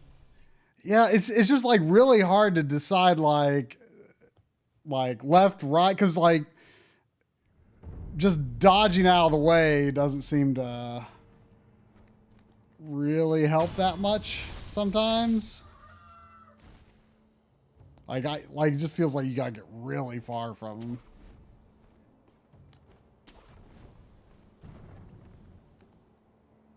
No, Leonia, Lynn is knitting and Bernie's trying to play with the yarn.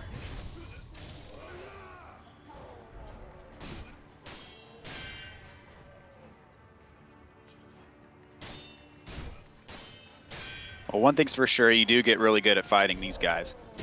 Well, I don't feel like I'm very good this second guy.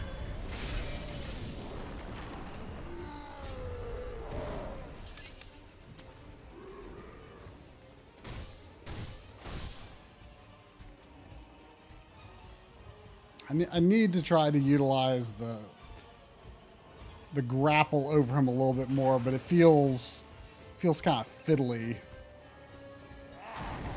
Yeah, I don't think it always vaults you over behind him. It seems to usually, but yeah, it's just kind of like I don't feel 100% comfortable with it. I like the grapple for the most part, but fighting this guy, I'm not too sure about it.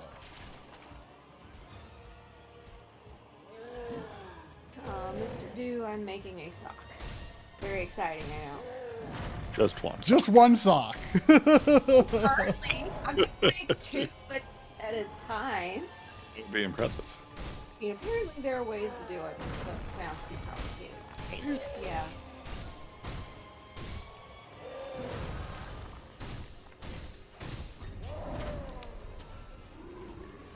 See, that time I definitely didn't end up behind him. Whew. Oh, that was a nice dodge right there. Have you gotten hit yet? I haven't. His first, But let's not yeah, jinx it. Too late. Too late. Whoa! Whoa, that was not what I meant to do, but okay. it worked.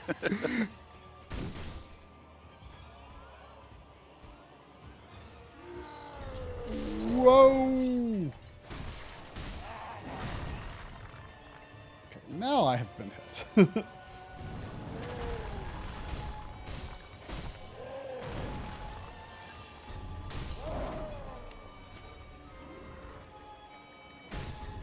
Oh, whoa, that was just luck.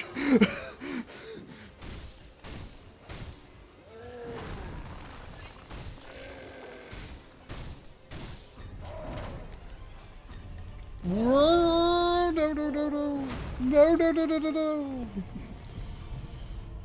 I can still resurrect.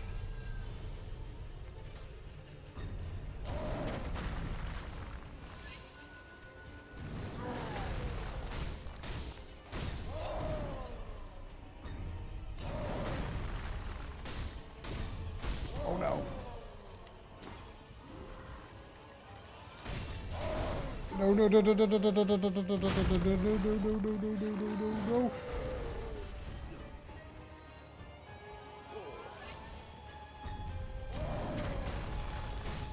Oh my god, you're so alive.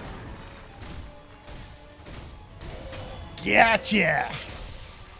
Well done. Well done.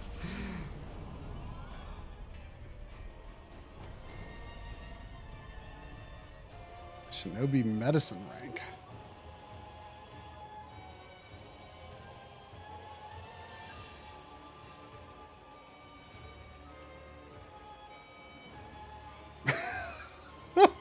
The only way to learn how to restore more health is to be gravely injured time and time again.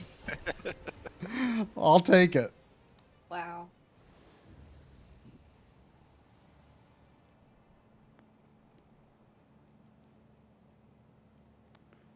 Whew. Man, I have to say, you have already exceeded what I thought you'd be able to accomplish in this 4 hours. Really? Well, Yes. I mean, in some ways, I do feel like I mean, not that I like know the game or anything, but in some ways, I feel like I have progressed a little more quickly than I would have expected as well. Oh, that. Well, dude, did you not like notice the fight with the giant ogre? I am actually quite shocked that he never came out in all of those attempts, because sometimes he comes out and pesters me, so I always make sure that I kill him first. I'm how would you have shocked that he even never got came up out. to him before the ogre, or you like went around him before yeah, the ogre got loose? Yeah, I mean, there's I don't know if you've picked any of them up, but there's like an item that makes you basically invisible, and so you can turn on like stealth essentially. And so that's usually how I go about it there. Welcome. Hey, thanks for the follow. I can't believe that guy was just there that whole time. That whole time. I mean, there's some times where you'll be having a good run against the chained ogre, then you won't even see him. He'll just come up from behind you and like joust you, and that'll be it. Do you think you're gonna play this more on stream, Try, or are you gonna play it offline? I mean, I was thinking probably offline because I mean, I have been thinking though that we do possibly need to do some streams that are like, I mean, I don't know about Drum and you, but like, on nights that we maybe don't do Sackboy or don't do Baldur's Gate Dark Alliance, like I could stand with some now playing clearing streams. Yeah. I mean, I feel like we've been doing a lot of play co-op game from Try's backlog for 3 streams straight. This is true. What is the problem with this? I mean, I have an issue with that personally. You seem to encourage it. I mean, I've been wanting to play Sackboy since they first announced it, so I don't have a problem with it. That one's kind of on Lynn's backlog as well. And you were the one who suggested Dark Alliance anyway. I was just like, what were we finishing? We were finishing something. You're like, well, if we finish that, then I don't know. Maybe we should start Dark Alliance. I'm like, okay. I'll take backlog progress. I mean, that was like, oh, that'd be a good game to like end a stream on, not like Take over the stream. not like continue for a month playing. Well, not that I'm opposed to playing more of it. But I mean, not that we have. We only did it the one time so far. Yeah. Speaking of which, we still need to find a weekend to really dig into Diablo 3 again. Yeah. Gosh, it's been so long. I have no idea like how we're even going to like readapt. Yeah, I mean, we've never taken a hiatus quite this long from it, but I felt like I picked it back up pretty easily. Well, I mean, we stopped at it was a good stopping point. Because we finished Act 1 or whatever. We're still only just after Act 1. Really? You sure it wasn't Act 2? I'm pretty sure it was Act 1. Look at my note on the now playing. Ooh, gourd seed. I'm 2 years, I guess. into Well, that. yeah, that makes sense. Good God.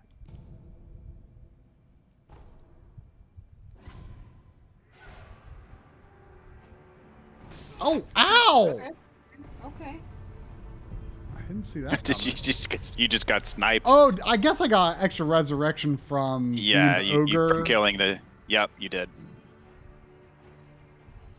Is there any way to grapple up to that roof?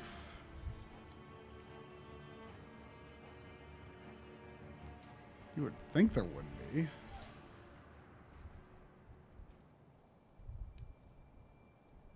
I mean, I don't know if there's like any clear rules of like, this is a grappleable surface other than it just whether it shows the symbol or not. Whichever ones they decided to put there are the I guess grabbable so. surfaces. It's kind of like you know, when I play Uncharted or whatever, it's like Nathan Drake can jump across like a 15-foot gap in a bridge, but if there's a 2-foot wall off next to the side in a place that you're not supposed to go, you can't jump over that. And only grab the ledges that have bird poop on them. If there's no, that is correct. If there's no visual indication, you know, I played Rise of the Tomb Raider and Shadow of the Tomb Raider last year, and there was a setting that I was curious how I would like it, but I didn't try it. Where you can like, there's like sort of like paint on grabbable ledges, and you can like increase or decrease how visible it is. And I couldn't decide if I would like that or if it would be kind of annoying. What was the default? I mean, just a little bit of paint that you could see on ledges that you can grapple, or that you could like scramble up a walls that you could scramble up. I wonder like if the game would still be pretty readable without that.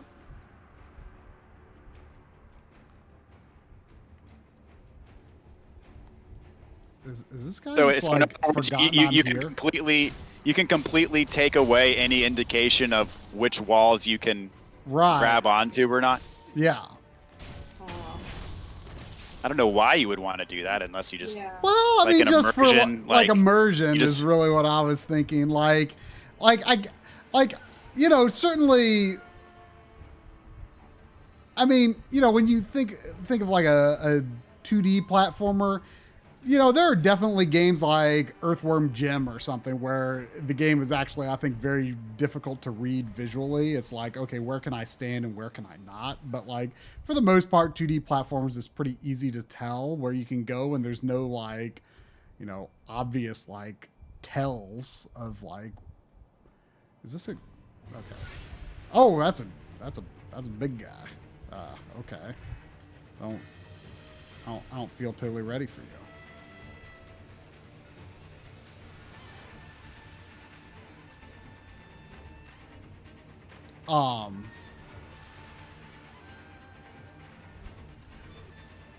Yamauchi.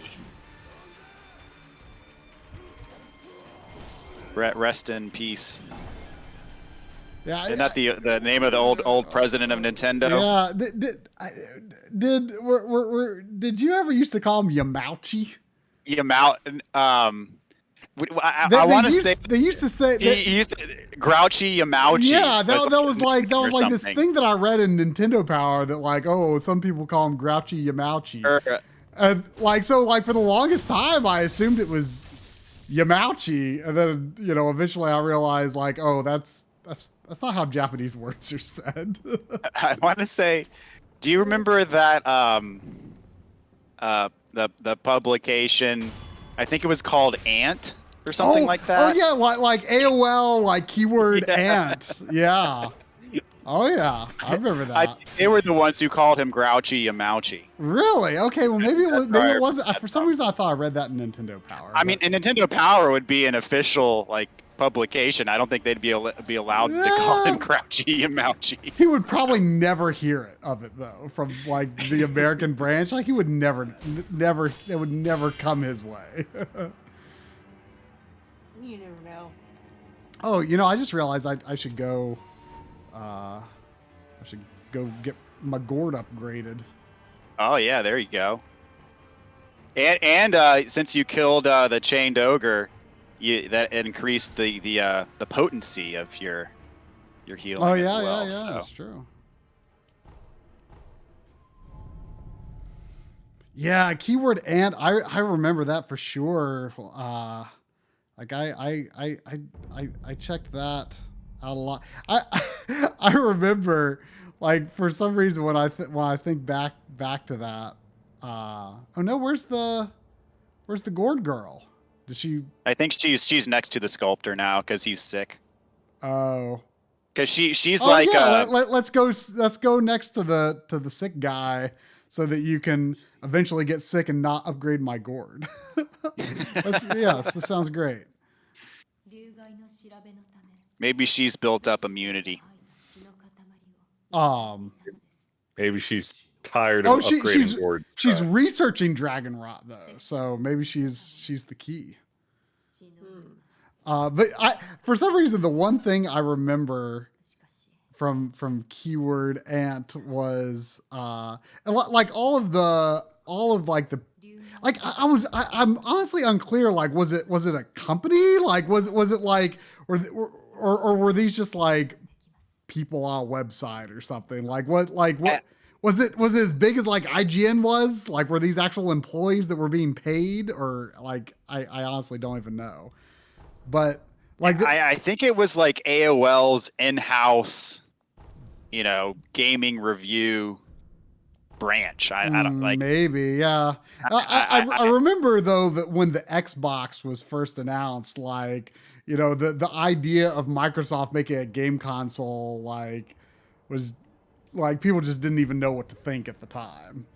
And now it just seems like, okay, I mean that's normal. That's a thing. Microsoft is one of the big console makers. But I remember, and the name, and we're so used to the name Xbox now, but like when it was first announced, it sounded like the stupidest name ever, right? And I just remember the one thing I remember specifically from Ant was I just remember reading some article on there where someone was like, oh, I asked Aunt so-and-so, because it was always like, like Aunt Bob or, Aunt. There was Aunt Stoic. I think he was my favorite one. I remember, yes, that's right. I couldn't remember what the names were. He would like, I think he had this segment that I really used to like. It was called Masterpiece of Crap Theater. And he would just he would take a game and he would like make a 5-minute video and just roast it. That sure does sound like 1997 internet. Masterpiece of Crap Theater. But back in the day, I mean, that was before I'm sure it existed, but I don't remember IGN being something that I like used back then. I don't know if it was called something else. I think it had a different name. Well, it was like N64. It was like N64.com. Yeah. And then they started calling it IGN 64 or something like that. But yeah, I remember back in the day that was one of my my primary sources for gaming news. Oh, great! The journal is like already here. Grouchy Amouchy. Yeah, but I remember like someone was talking about like, oh, I asked Aunt so and so if they wanted to cover if they wanted to be in charge of the Xbox when that came out. This was like the day after the Xbox was like it was like known that Microsoft was going to make a game system. I don't even think we knew what it looked like or anything. And like I just remember saying, I think he barfed all over my shoes. I kept remember thinking like, I wonder if that actually happened. Is it true? Did he really barf all over his shoes? Yeah, because I remember, when the Xbox was first announced, that was right after kind of Sega fell out of favor. And so there was a lot going on back then. Man, did you ever get any free games from MJ's connections at Techno Gamer? Oh yeah. Well, what's funny? What's hilarious is I was watching one of y'all's streams recently. I think it might have been the Zelda 2, the 111 run or whatever. Uh-huh. You guys were talking about Kudelka and how rare it was. That was one of the games that I got for free. No. I wrote the review for it for Techno Gaming. I don't even remember that game from back then. Like, I'm sure I read your review, but like, knowledge of that game is a more recent thing for me. And so I was laughing at how, but the funny thing is I probably sold it for like $1 because it was part of it was part of like this huge purge I did when I was saving up to buy a PS2. I got rid of like everything that I never played. Oh my gosh. And so I think I still have the strategy guide for it, but I don't I don't have the game anymore. And now you said it's worth what, like $500 or something crazy? Oh, well, I mean, it was worth like 90 a couple of years ago, but I mean, okay. things have been going up in price, so I mean, it could be crazy now. But like Kudelka though, like that was I forget who published that. Like, I have no idea. Definitely a smaller publisher, not like a big, game that people in America were probably like anticipating or anything. But so it was probably easy for you to get your hands on that, but like I remember it being so hard. Like I don't even know, he was like our age. Like I think he might have even been a year younger than me. So like he was between us. Because when I first started, doing that, I think I was in 7th grade, and I want to say he was maybe 15. Yeah. And he had like contacts with all of the publishers. I have no idea how it happened. Like I know he went to E3 at least one time, like before like you had to be a certain age to go to E3. But at a certain point, like you could get like a pass for like underage press or whatever you want to call it. But like, I don't know how he had those connections, but like, I remember the main thing I wanted was Rayman 2. And I remember you, like, because that was like, an actual good game. Like I was waiting forever to get it because Ubisoft just techno gaming was not a priority for Ubisoft press copies. And I remember, I think that was like one of the first things I requested. Like I just like lost hope on it like ever coming, and eventually you did. I don't think you got it as a copy. I think you bought it. You bought the Dreamcast version. You bought the Dreamcast version. You reviewed it on Dreamcast, and eventually Ubisoft did send me an N64 copy.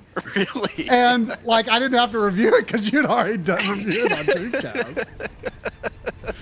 They sent you the copy? Was it because of my review? Well, it was probably just because like we had like requested it so long ago, and they probably like didn't even look at the website to like see at that point if.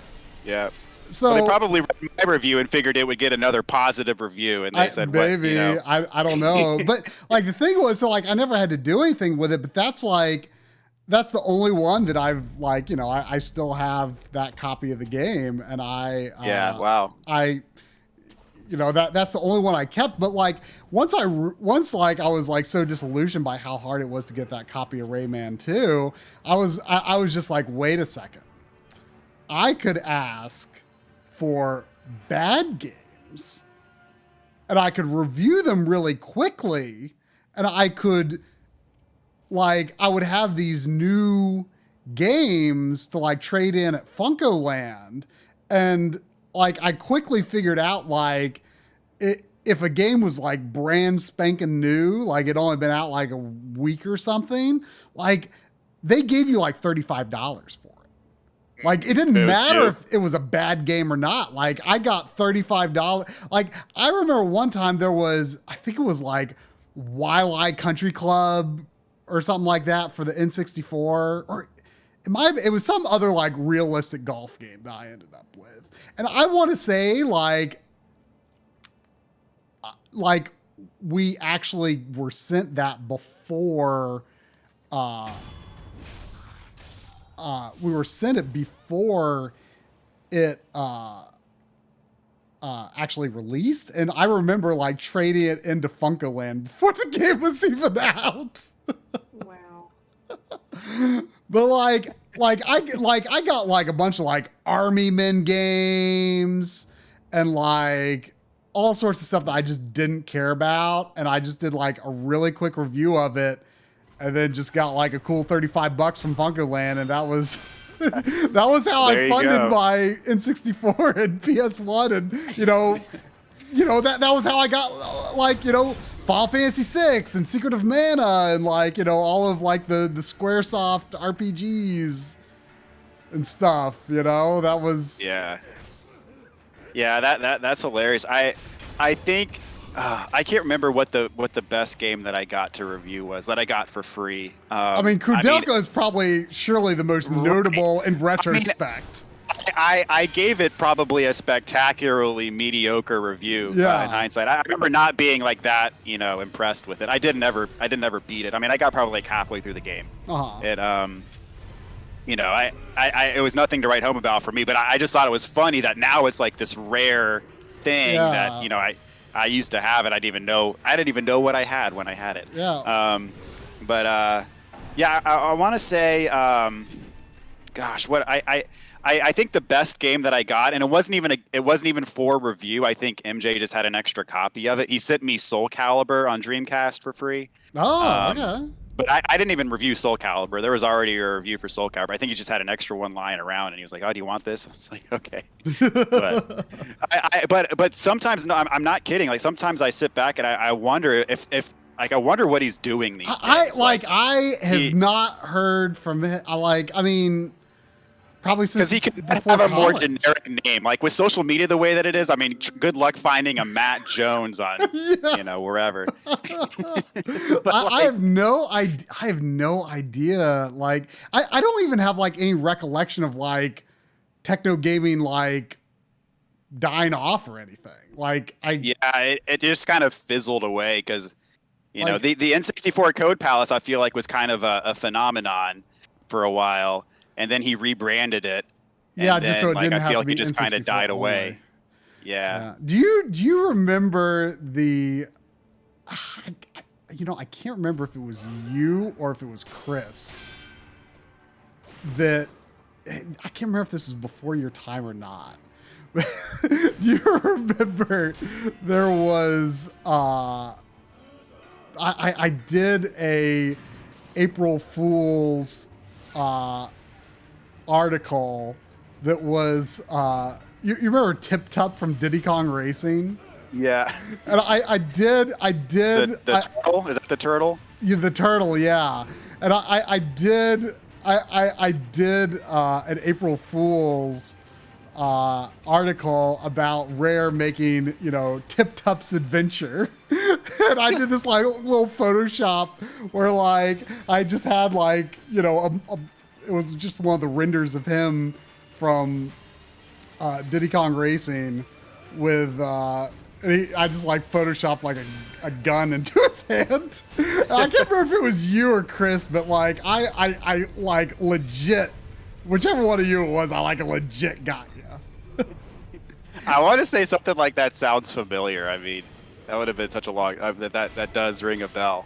I do remember there was that one guy who he went on with this for a long time, probably like over a year, where every single one of his reviews was copy pasted from IGN's review, but he just added a first paragraph and a last paragraph to the review and submitted it. This is on Techno Gaming? Yeah. Oh my gosh. And then eventually MJ caught him, but he did this for like it's at least several months. He went on about doing where he just copy pasted the IGN review of the game. He added his own first paragraph and his own last paragraph, but the other part of the review was IGN's review verbatim. Oh my gosh! Someone caught doing that at IGN a few years ago. That might be true. Maybe it was him. They were like copying some random blog and like submitting it to IGN. Wow. I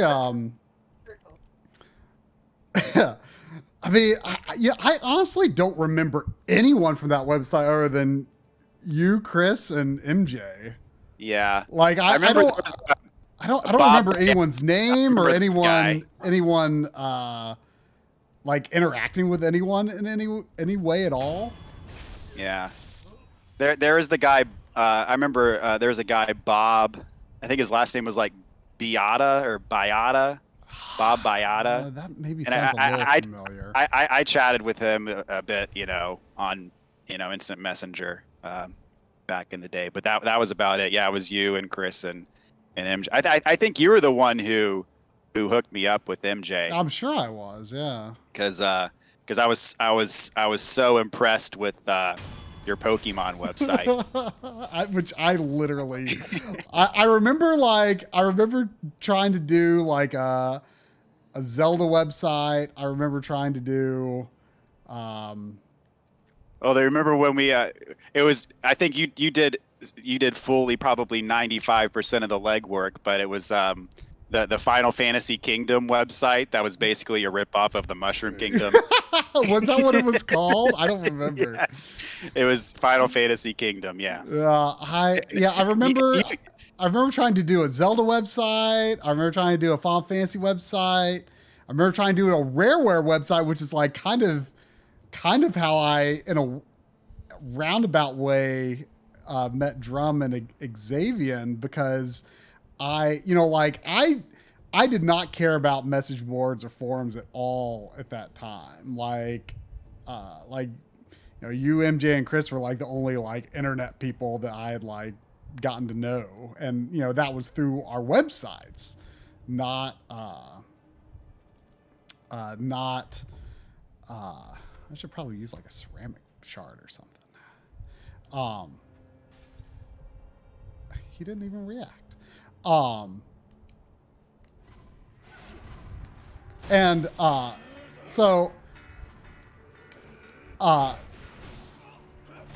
Like I tried making a Rareware site. I don't remember if you were part of that at all or not. I don't think so. And this would have been like senior year in high school, because that was when the GameCube came out. And my goal was to like launch with it like November 1st of that year. So it was really shortly before the GameCube. And I posted on an IGN message board where, that was ultimately how I got to know Drum and Xavier. Although, I actually, it took me a while to realize it, but there was a Square fan site back in those days. If Xavier was here, he'd be able to tell you what it was. I forget what was it, like Square Source or something like that. Did you ever go to Square Source?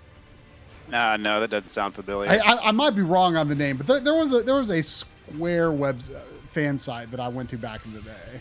Like it was a few years after I'd known Xavier before I realized it, but like I was like, oh, that's why your name is familiar, because he wrote on that website. Like he reviewed Final Fantasy: The Spirits Within on it. Wow. Among other things. What was his take on The Spirit Within? I don't remember. I'm sure he hated it. Yeah, that movie was left much to be desired. I'm sure you and I discussed it, but I'm sure, I don't remember our discussion. Like it took me. I remember like it took me a while to admit my feelings to myself on that movie. Like I couldn't, it was just such a shock to me that a movie directed by the creator of the Final Fantasy series, music written by the composer that had always done the music for the Final Fantasy series, made by the company that makes the games that have the most amazing FMVs you've ever seen. Like, I was like, this is going to be literally the greatest movie ever made. Like there was no way that movie could not be incredible. Oh, try. There was no way, Drum. There was no way it couldn't be incredible. And it was what a letdown. I I couldn't admit to myself, like, when people were like, how'd you like it? I'm like, oh yeah, it was good. It was good. It was good. And like, I just like, I couldn't come to terms with, you know, it took a while. It was like, you know, it wasn't quite what I thought it was going to be. It's like when you know, right after Star Wars Episode 1 came out and they interviewed people like right after they got out of the movie, and they're like, oh, it's the best, you know, it's the best movie I've ever seen, and then, you know, they came to the realization that yeah, not so much. Look at this guy. This guy. Look at that guy. Oh man. So have you ever tried to go back and read any of your old reviews? Oh gosh, I mean, do they even exist? It must have been over a year ago. I tried using the Wayback Machine. Yeah. Because that's literally the only way. I think I found maybe one of my reviews. I Like you may said, have done that at some point too, but I can't remember for sure. because a lot of the instances that exist in the Wayback Machine, like it'll take you to the home page or whatever. Yeah, like, you okay, yeah, you I try remember to click doing on that something, now, but not being and then able to most get of the very links are deep. broken. Yeah. Yeah, most of the links are broken once you get there. But there was one, I want to say at least one, where like it was the link on the Wayback Machine was directly to one of my reviews. I forget what game it was Oh for. wow. But yeah, those were the days, man. Yep. Man. Run by a bunch of middle schoolers. I like I can't even believe like that was the way of the internet back then, you know? Yeah.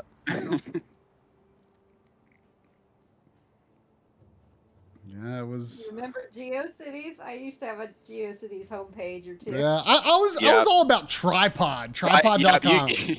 Yeah, username checks out. You know, that's. Oh, yeah, there you go. There you go. You gravitated towards tripod. Yeah, I mean, I just liked their interface better. You know, I thought it was easier to use. It was like tripod was like the GeoCities for people who knew better.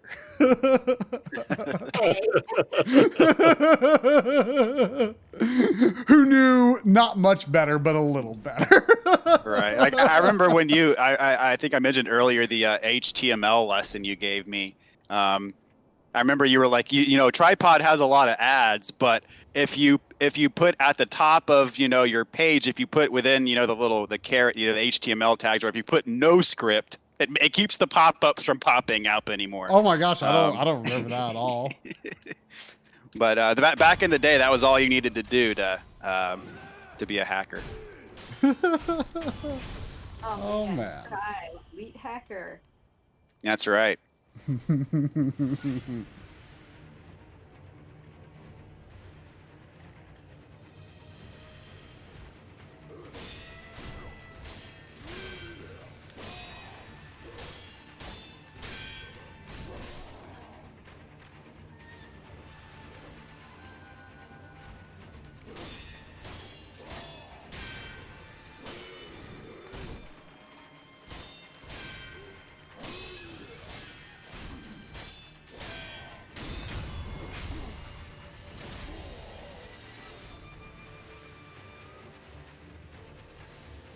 Yeah, man, you're picking things up pretty good. I think Goomba Gamers is still up as far Oh as yeah, Goomba Gamers, man. You can find my list of things that are horrible about Mega Man X6 there still. Blogspot blogs just never go away. Yep. They are forever. I still go there and to our, like, you know, very manual version of the Backloggery, you know, that was on Google Pages. I still like go to those every now and then to like refresh my memory of like, did I used to own this game? There's like a snapshot in time, you know, of what maybe I did. One thing I remember you made, I think it was like a project for college or something like that, one of your classes, like animation or whatever. You made that little short. I think it was called like Koopa Force or something like that. Yeah. Does that still exist out there somewhere? Well, you know, like a year after I graduated, there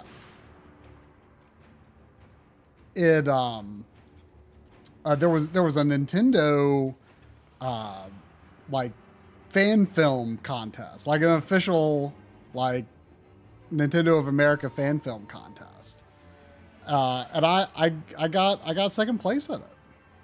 Oh wow! Yeah, it won me a Wii that I already had a Wii, so I gave it to a friend who was my college roommate, and a copy of Super Paper Mario, which I also had. There might have been another couple of things, and like someone from Nintendo of America like actually called me to like, whoa, sort of like a quasi, like just a very short interview that I don't know if they ever used for anything.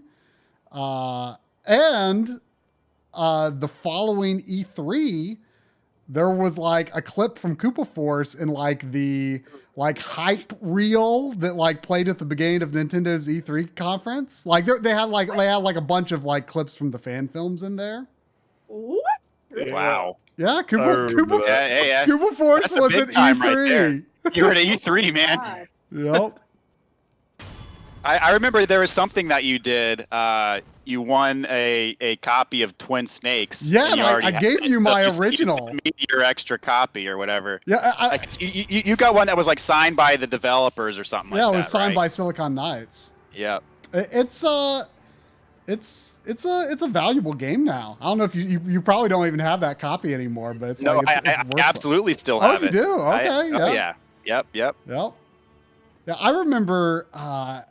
I mean, that must have been between my sophomore and junior years in college, and I remember my dad was like kind of on a temporary project in upstate New York at the time, and me and my mom were staying with him in this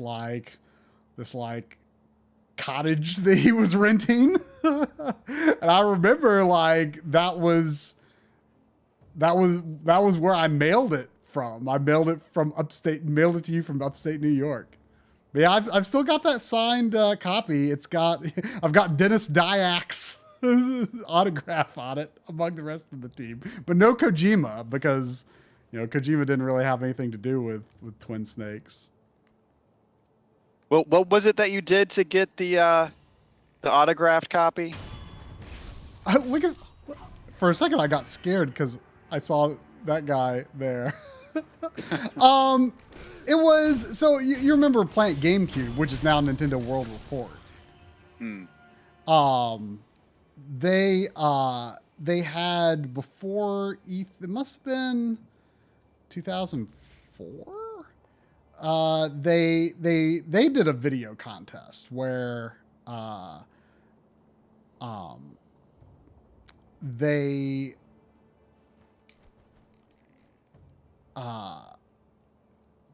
they wanted a video like promoting their E3 coverage or whatever, and am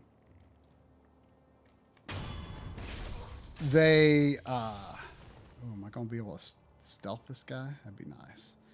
I did this like animated. Oh man.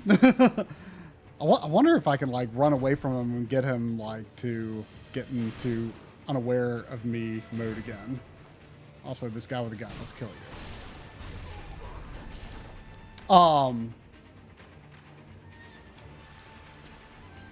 Anyway, I did this thing like I'd been learning like Adobe Illustrator in college, and I had been learning After Effects on my own. And so I made some, they look really bad now, but I thought they looked good. Of like, I made these like vector graphic like Pikmin and R-Wings, and like I had like Leon from Resident Evil 4. Like that wasn't even out yet, but like I knew I was like a big upcoming GameCube game. And so I had a bunch of things in it, and it got just like the Nintendo shortcuts video. It got second place, and enemies don't seem to hear much in this game, I don't think. Boom! There you go. I wonder if I can hide again and just get a free kill on him. I'm gonna find out.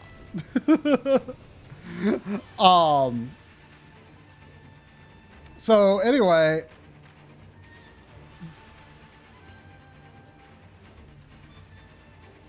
so yeah, it was a bunch of stuff. Like Capcom was a major sponsor for that contest, I guess, because they had a bunch of Capcom prizes, including Piano 3 and Auto Modellista. And I was going to, I was just going to trade both of those games because, like, they both got bad reviews on IGN. This was, back in the day when it was like, oh, well, if it's considered bad on IGN, like, I guess it's a bad game. It wasn't that smart about that kind of thing. And I was like, okay, well, before I trade him into Funko Land, I should like at least test him out. And I was like, oh, Piano 3, this is actually kind of interesting. So I held on to that. But I did trade in Auto Modellista because it's not really my kind of game anyway. But the GameCube version of Auto Modellista is like kind of valuable now. So that's a little bit like your Kudelka story, although I'm pretty sure Kudelka's much more covetable, I would say. Yeah. Yeah, I feel like I made a mistake there, but it's all good. A rare gem. Yeah.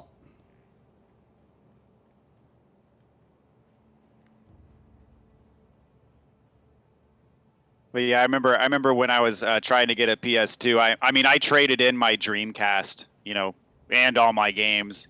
Pretty much everything that I didn't feel like I was ever going to want to play again, which I now deeply regret. But yeah, that'll happen. It was for my quick fix. I was so convinced by your take on Metal Gear Solid 2, I just had to have it. Oh, he got his death blow back. Yep. All right. Well, live and learn, I guess. I mean that. I'm leaving you to your own devices here. I got him one down in a fair fight before, so I can do it again. You sure did. So you can actually do that with a lot of mini bosses, is you can get that free first death blow. So. But then you gotta commit. Yeah, for sure.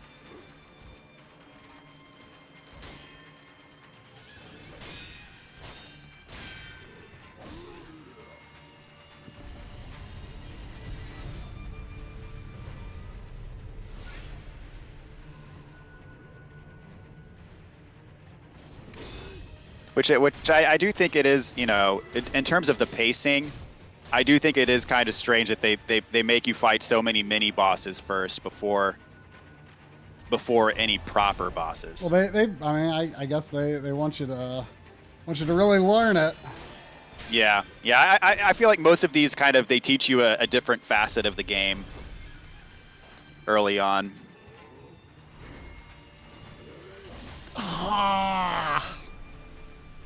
Felt like I was doing good. At least I figured out how to clear out the area pretty well. Right. Yeah. That's kind of the key. You get them in a one-on-one fight, and then it's much more manageable. But a lot of these mini, like, several of the mini boss fights are optional, but again, you get the prayer beads for killing them. So, Right. in general, it is worth your while. Yeah, in fact, I think I'll have 4 after this one, so.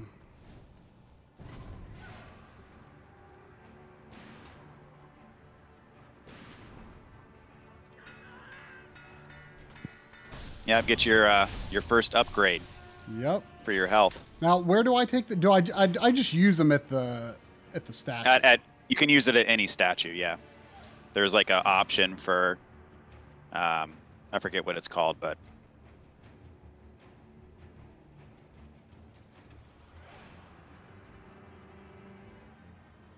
Yeah, I think I saw the option. I selected it, and it's like, you do not have 4 beads. Is it always 4 beads? Yeah, it's always 4. So I think there's a total of 40 beads in the game, so you can increase your health up to 10 times.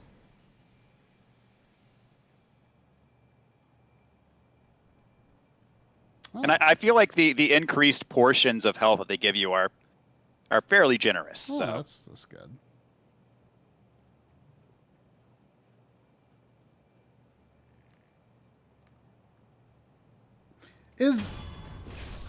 Is enemy hearing much of a thing in this game? Because, like, do I really need to be sneaking if I know that I'm definitely behind them and they won't see me? I mean, it plays less of a role than visual does. I mean, I guess I'm supposed to be a ninja, so I'm supposed to assume I am being quiet, even if it doesn't look like I am. Right? Yeah. Like I don't want to say that it has no factor. But there are some abilities that you might be able to get later on that like increase your stealth capacity, so it makes it harder for enemies to detect you. Mm-hmm. But yeah, like there are instances like you could probably knock over one of those torches right next to somebody that you're sneaking up behind, and they may not even notice you. And their cone of vision seems to be somewhat poor at times. Yeah, like that guy. Yep. Man, what did you ever play Metal Gear Solid 5? I did not. No, that's the only one I've yet to play. I don't recommend doing so personally, but yeah. But like I remember I boycotted that game because they kicked David Hayter off of the voice cast. I was like, what's the deal with that? The game would probably be like 75% better if it at least had David Hayter, but it's not. I mean, it plays well, but just the story just doesn't. It just takes forever for it to ever go anywhere. Like you're doing just these very pointless missions all the time, and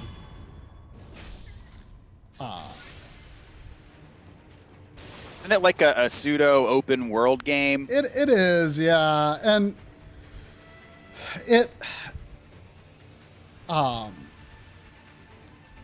like I feel like I hear that game like it's the one people who don't care about Metal Gear lore like the best. Well, it arguably plays the best, but it's just it's so long. It just takes so long for the game to go anywhere. And then once you get to the end of it, it's like that added nothing to the story. It's it didn't feel like that story needed to exist. I definitely consider Metal Gear Solid 4 to be the true conclusion to the actual story. Yeah, four is the last one that I played. So, it took me a while to get a PS4, and I didn't get a PS4 till the Pro came out. And Metal Gear Solid 5 was one of those kind of cross-generational games that was available on both PS3 and PS4. And so, my thinking at the time was I couldn't bring myself to play what I knew was an inferior version of the game. Well, and then I mean, Oh, you mean like on you because you had a PS3 is what you? Because at the time, all I had was a PS3. Yeah, and so and then you know, the more I heard about it after it came out, I was just like, that doesn't sound all that interesting. Yeah. And then one of my buddies was like, well, you really ought to play Peace Walker first because it's kind of related to Peace Walker in some way. And I never played Peace Walker, so I was like, Peace Walker is way better Peace Walker is actually really fun to play. I think. Like the story, I don't remember a lot about, but I mean it's a fun game. But I played the HD version of that on PS3. I'm sure the game would. I can't imagine that game feeling very good to control on PSP. But oh, look at you, just right here, hanging out right here. The reason I brought it up though was because, like, you know, Metal Gear used to always like very clearly show you, like, you know, what an enemy's vision cone was, you know, with, and you know, it was often like, you know, really poor vision, really. But like I remember Metal Gear Solid 5, like there's no like I mean, there aren't in a lot of the later Metal Gear games. You don't have like that, you know, map that you have all the time. But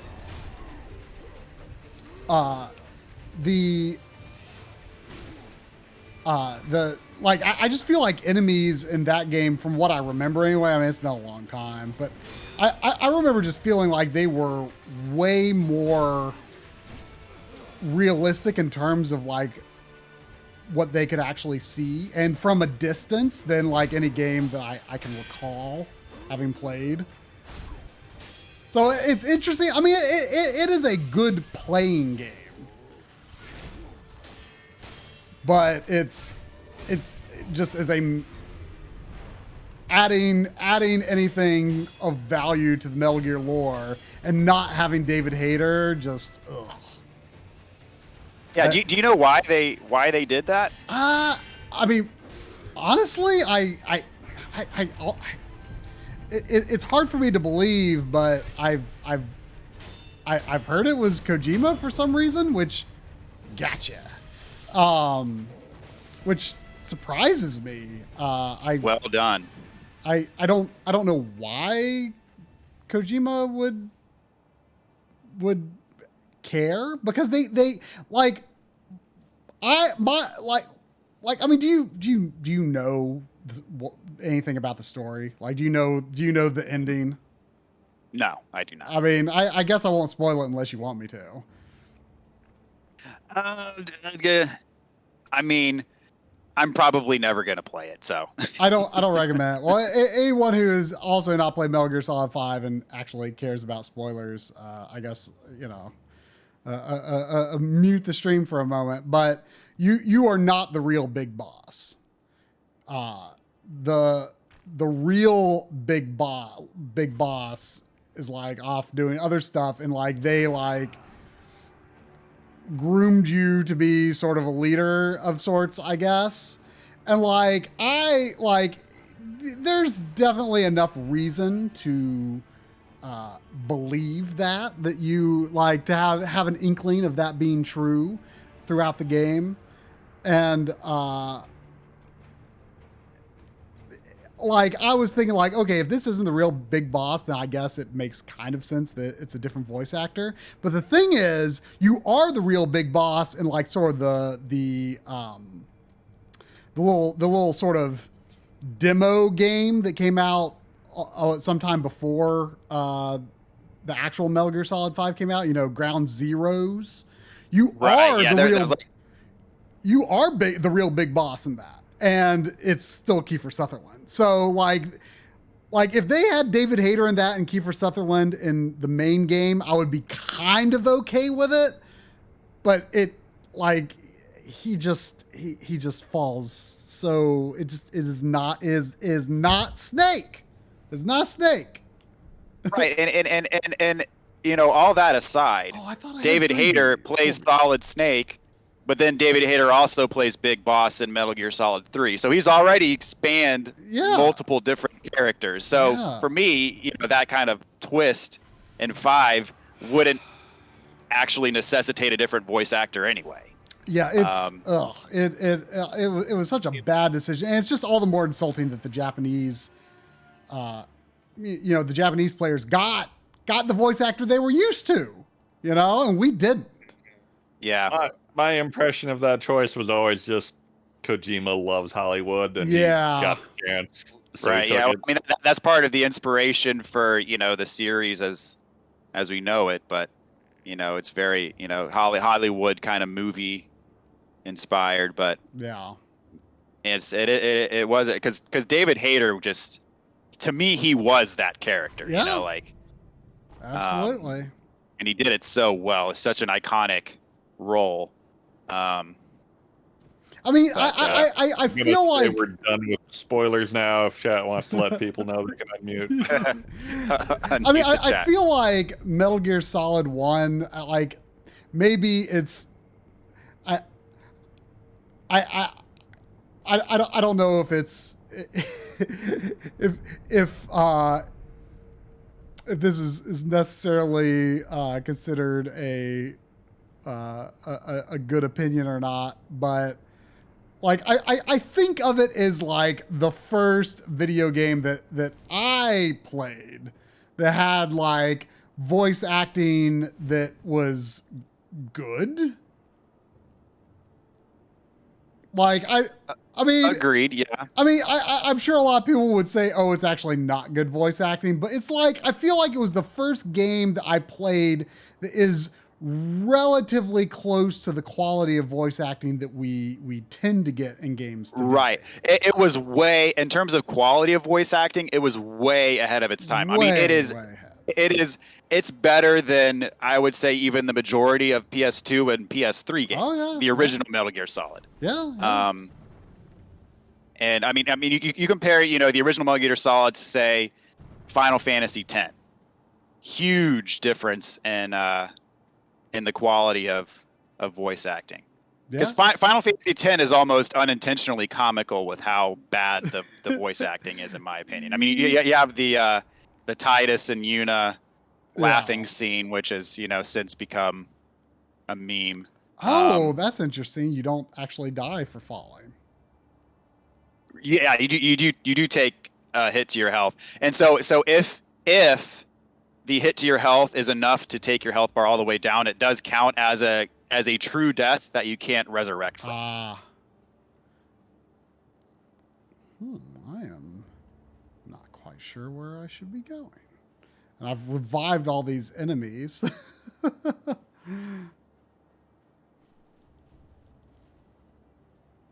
yeah, I have to agree with Steffi and Mr. Do here that Resident Evil 1 had amazing voice acting. I mean, you're not wrong.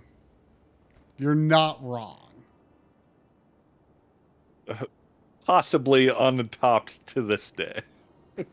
I mean, in some regards, yes. I mean, in regards to how much I enjoy the voice acting in that game.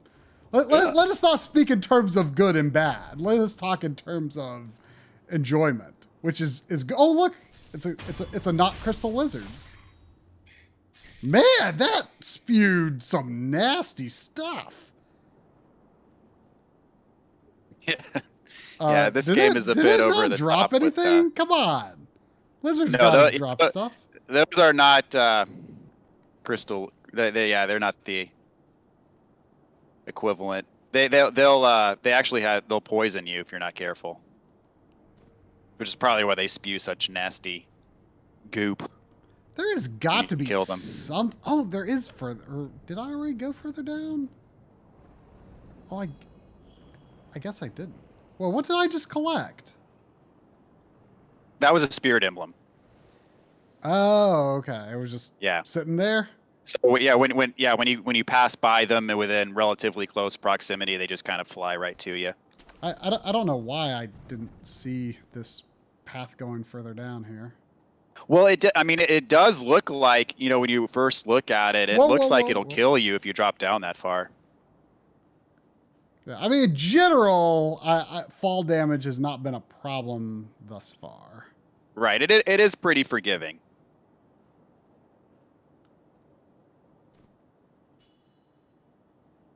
Yes, I do know how to mid-air grapple hook. I would have had a hard time getting to this point if I didn't know that.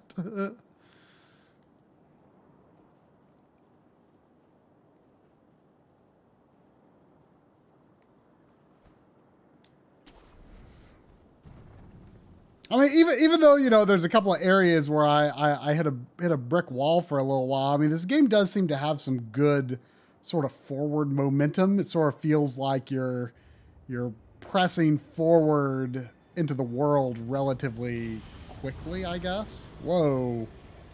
Oh, that is a snake that is large.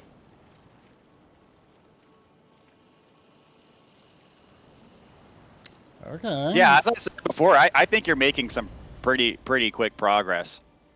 I am a little surprised at myself.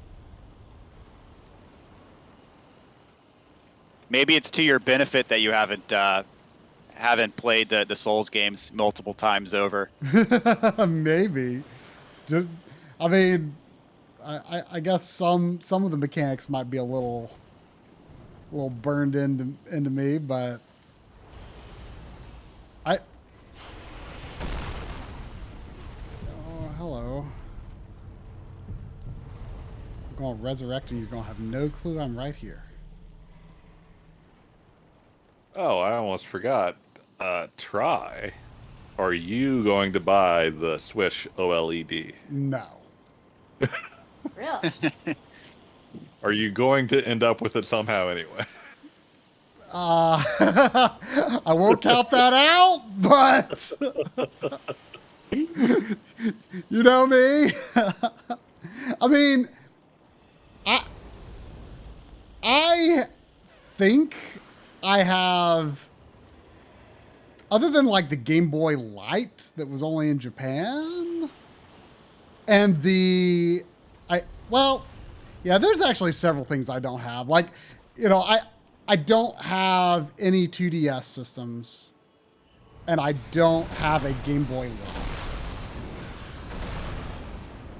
Light. But like otherwise, I have a version of most like Nintendo revisions, at least the handheld ones. But like to me, it's like not even like it's like not even that it's not even like as different as like DS and DSi or 3DS and new 3DS in some ways. I don't know. Don't get me wrong, that screen I'm sure is very nice, but like that is in no way, shape, or form worth the upgrade to me. So how much percentage wise do you play the Switch docked versus undocked? Because to me that's what it comes down to. Because if there's no if there's no increase in horsepower with it being docked, right? You know, I mean, I actually play it handheld a lot more than I thought I would.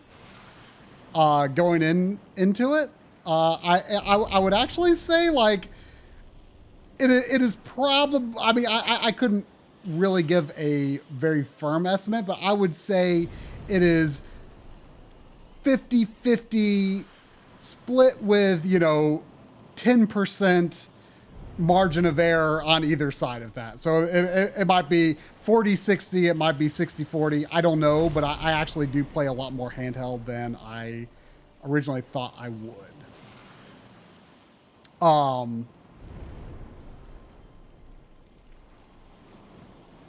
That said though, like, I mean, you know, I mean, I'm all about OLED, you know, I'm playing on OLED TV and HDR right now. But I think the Switch screen is good enough for what it needs to be for my purposes. And Oh, check this out.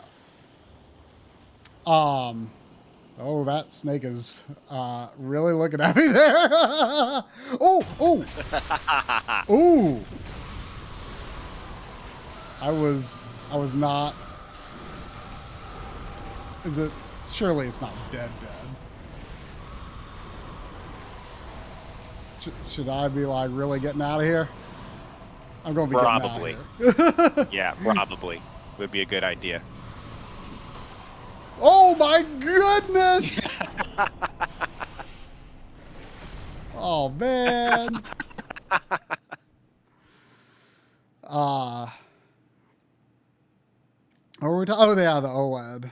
But like, and like two, you know, like I love OLED, but I also feel like, you know, you do need to be a little bit careful with OLED because of, you know, burn-in potential. And yeah, you know, I always like, if I'm going to be like pausing a game and walking away for more than like 5 minutes or something, I'll usually like what I'll do is like I'll just bring up the Amazon app, the Amazon like movie app on, like there's a button on my remote that just instantly brings that up. And there's like a screensaver in any of the like smart TV apps on my TV that like after a minute, it like does this, like the screen goes totally black, but it has like these fireworks that appear on the screen. And so like, I just do that if I'm like going to walk away from for a while, but I don't want to turn off my TV. Why yeah. don't I actually, Huh? I go ahead. What are you saying, John? Why don't you just turn off your TV? Well, because it's like I just don't want to turn it on and off all the time. If I'm just gonna be away for a little while, and two, like if I'm in the middle of like capturing stuff, like, you know, some of my capture cards get a little fiddly when there's too much like signal changing and stuff. So, like turning off my TV can like cause like a hiccup in the capture card detecting the signal. Okay, well, that makes sense. I for one do have somewhat of an OLED horror story to share though, because I used to have an OLED TV, as you know, that was my primary TV. I played games on it, the whole deal, and I mean it was, you know, I would show it off when people would come over, like, look at how black, you know, all the true black was and all that stuff, and I loved it. I mean it was amazing, but what actually happened to me was there's an issue that isn't, you know, super uncommon. It's, if you Google it, it's called like the green blob.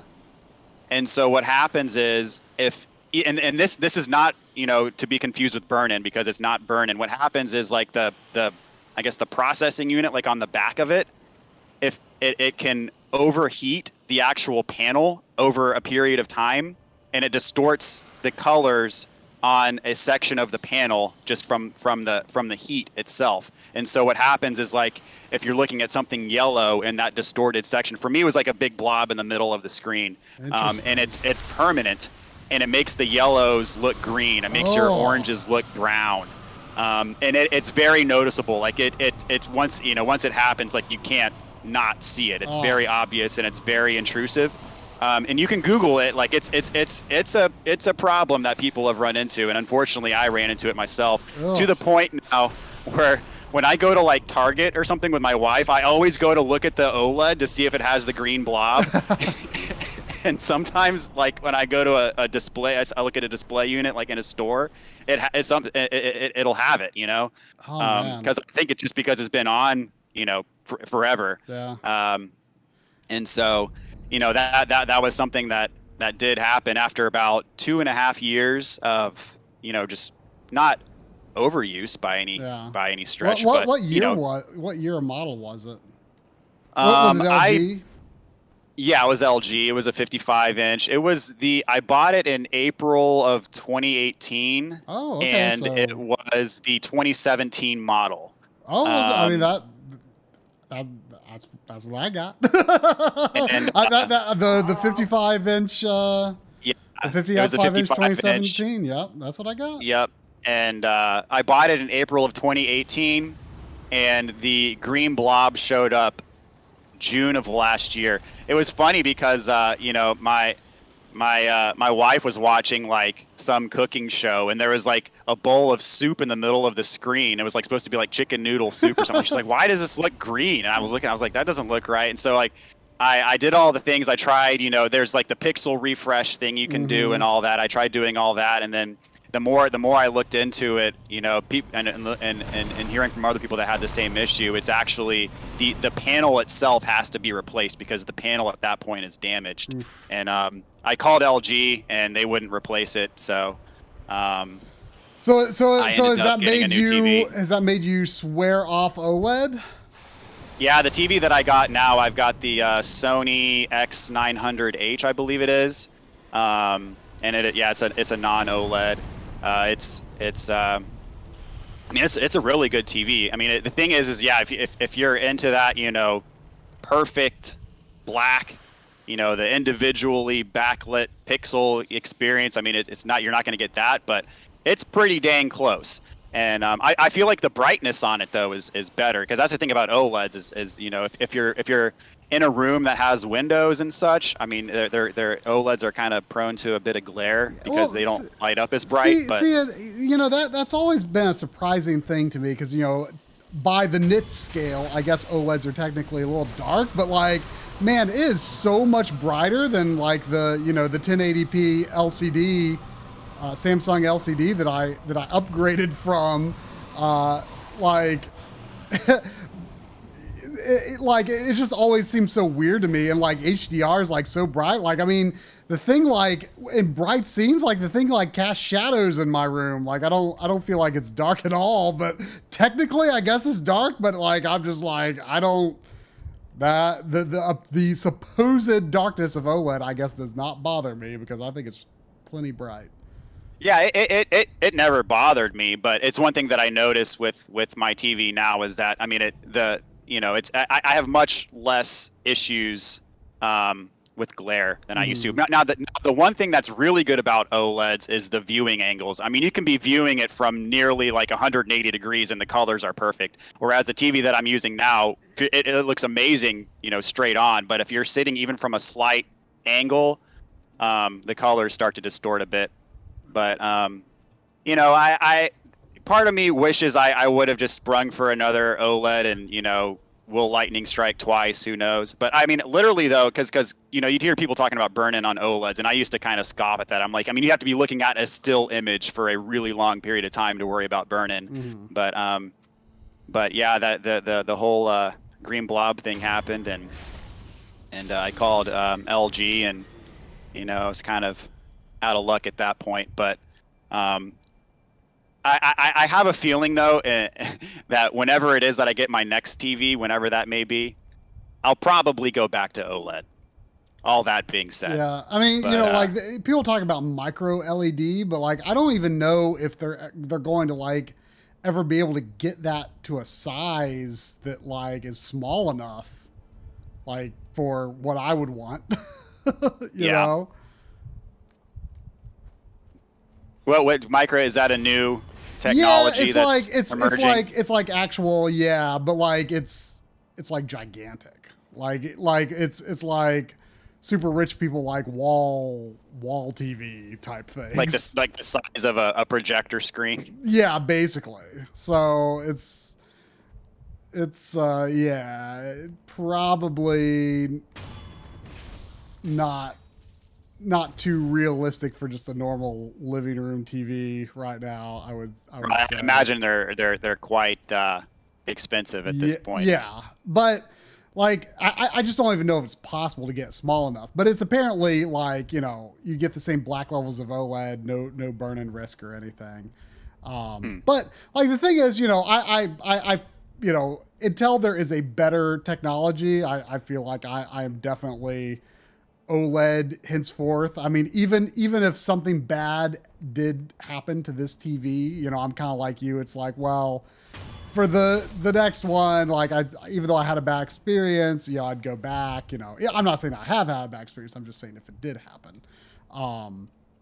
I feel like I was welcome. It's hard to go back now. But the thing is, like for portable though, I don't feel any pressing need to have OLED for portable. And like I just, the thing is, you know, okay, well I already, you know, even though I don't overly baby my OLED, but I baby it a little. And it's like I don't want another screen that I feel like I need to baby, you know? Yeah. That is one of the motivations that got me to try a different kind of TV, was the fact that I could have a little bit more peace of mind, like not worrying, like, oh, is, you know, my kid, he's watching, you know, Paw Patrol, is the Nick Jr. logo going to be burned into, yeah. you know? I definitely think in your position, like with kids and stuff, like, yeah, an OLED is maybe a little much to, you know, entertain your kids with. But like I mean, you know, I don't know what, you know, what kind of space you got, but like if you had the capability to like set up like a separate room that was just like, you know, for your own like movie and gaming enjoyment, like, you know, maybe that's more the OLED room, but like the kids entertainment TV, like, yeah, an LCD definitely makes sense for that. Yeah, for sure. But I did get spoiled for a little bit.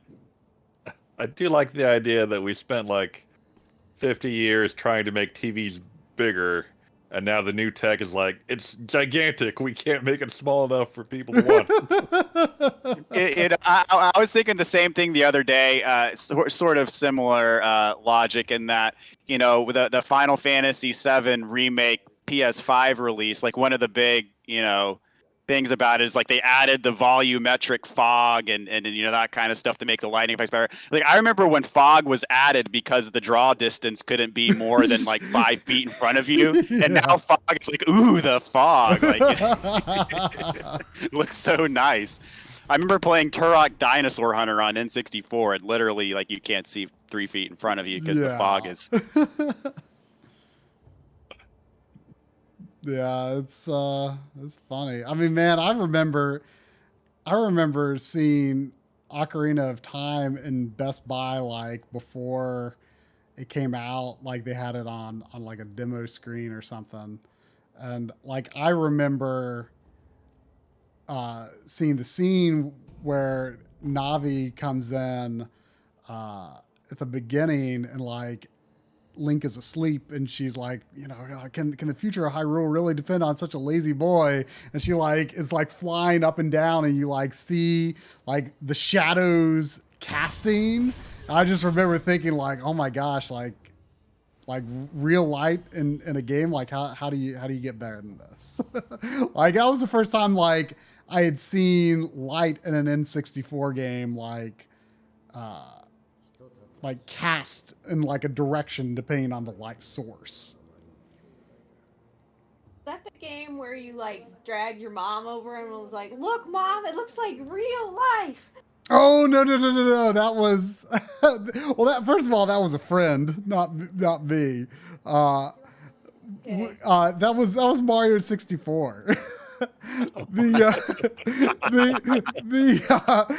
Like there, like in the ending. In the ending scene, there is there's this shot. You know, Mario like flies away with the wing cap from, you know, the final battle arena with Bowser, and there's like, you know, the camera falls around is flying, and there's this like shot, like just on the, you know, on the ground for a split moment, and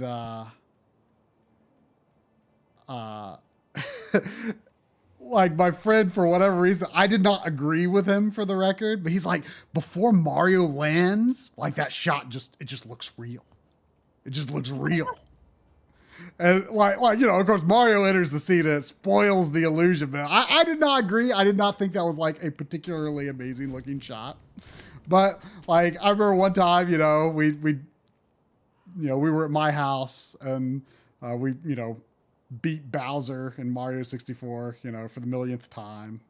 And Like my mom like happened to come into the room, and my friend was just like telling her like, look at this scene, like before Mario lands on the ground, it looks real. And like I remember when it did, like he landed, and then my friend like looked at my mom, and I remember my mom just did like, yes, Sandy, it's funny. I remember my mom just did the fakest like wide-eyed like like like just this really fake gasp like like, yes, let's humor the little kids. Well, I remember I got N64 on launch day, and I remember the first time I fired up Mario 64, and I remember that just the scene alone when it pops up and Peach is like talking to you. I couldn't believe what my eyes were seeing at that moment in time. Like that was, to me, that was the pinnacle of like what would ever exist in a video game. I mean, I remember the first time, like, by the time I'm telling this story, like, you know, I'd played Mario 64 a whole bunch by then. But, like, the first time I saw it on the day that I picked up Kirby Superstar from Toys R Us, like, they had it was like a week, I think, before the system launched. I actually was not that interested, mostly because I had just got a Super Nintendo, like, less than 2 years before, and I was, like, kind of like feeling like, oh, I don't want this thing to be like replacing my Super Nintendo. And oh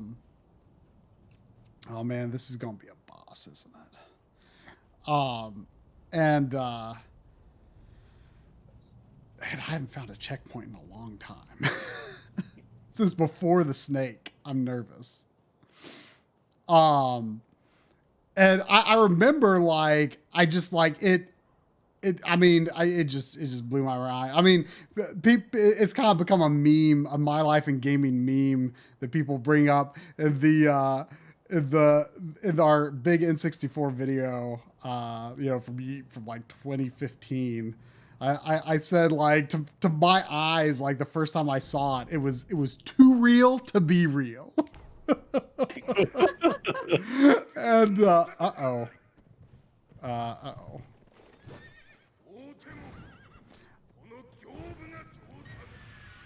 Oh dear.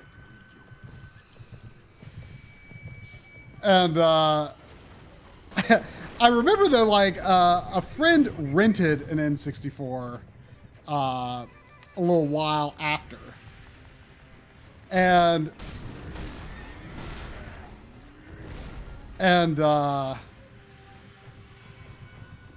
we like I remember it was like maybe the next day, like he had for like a couple of days, I think. And I think it was like the next day that I like first noticed like, oh, you know, Mario's hands aren't perfectly round. They're like made out of like angular shapes. And like I just did not notice it. Like it really was like kind of too real to be real for a while. Well, that's true. It is about that time. It is, but I hadn't hit a checkpoint in a long time. But if I die on this guy, I'm definitely calling it. Which I believe just happened. Man, there had to have been another checkpoint like after the snake and before this that I just like missed. I don't think I found another checkpoint. There has to have been one. You want me to tell you? Is there one? Or There is one, yeah. Did I kind of take the wrong path? Yeah, so when you get back up from after the snake, you kind of took the under route to the left. If you go up earlier, there's a checkpoint right there. I see. Well, I'll Yep. I But will... bravo! I did not think you were going to make it to the first boss tonight. So that is the first true boss. It looked like there was like a fog gate or something that I could see, or was I just seeing something else? So I was definitely locked in. I think there's a fog gate that blocks like where you're supposed to go after you beat him. Nice. Well, I'm impressed with my own progress. I will say. You should feel very good.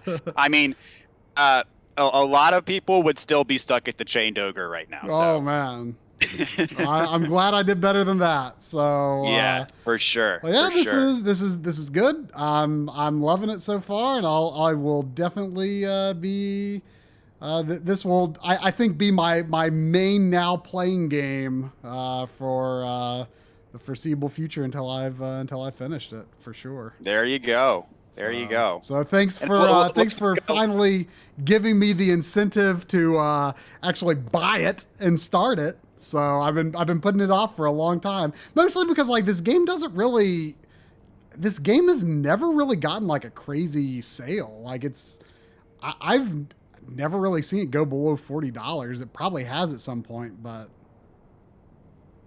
yeah, I'm sure there has been. I haven't really kept track of it. I mean, I bought it right when it came out, so I paid the full price for it. But yeah, I'm sure. You know, I think they released a collector's edition or a Game of the Year edition of it. I don't know if that was any cheaper, but well, you know, I think that was. I mean, I asked you about, and you said that there was no like DLC or anything, so you didn't know what the Game of the Year edition might be. Like the listing that I bought it from showed Game of the Year edition, but I think I just got just a vanilla copy. But whatever. Yeah. This is the one. Well, I guess Demon Souls is as well, but this game is. You know, I think they've announced that there's no DLC, like story-driven DLC planned for this game, which is a little bit disappointing. But I don't know. I kind of respect it. What? Oh no! I hope that didn't hurt my save. Oh, that was weird. I think that's the first time I've ever had game crash on PS5. Yikes. I mean, these games auto save like every 5 seconds. So yeah, I think you should be. Well, okay. Actually, you know, I'm going to boot the game up just for peace of mind to make sure that's exactly where I was. But, you know, I think I just like when I was like just boot up the game just to take a quick look at it a couple weeks ago, it did say when I booted up the game today, it said you did not save and quit from the menu. So actually I just like mashed through that message. I wonder if it said the same thing. Yeah, that's the standard, you know. Yeah. You can corrupt your save file if you don't quit properly. Yeah. Message. But it did say that, so I must have just like quit the game because I didn't care. But yeah, I'm where I should be.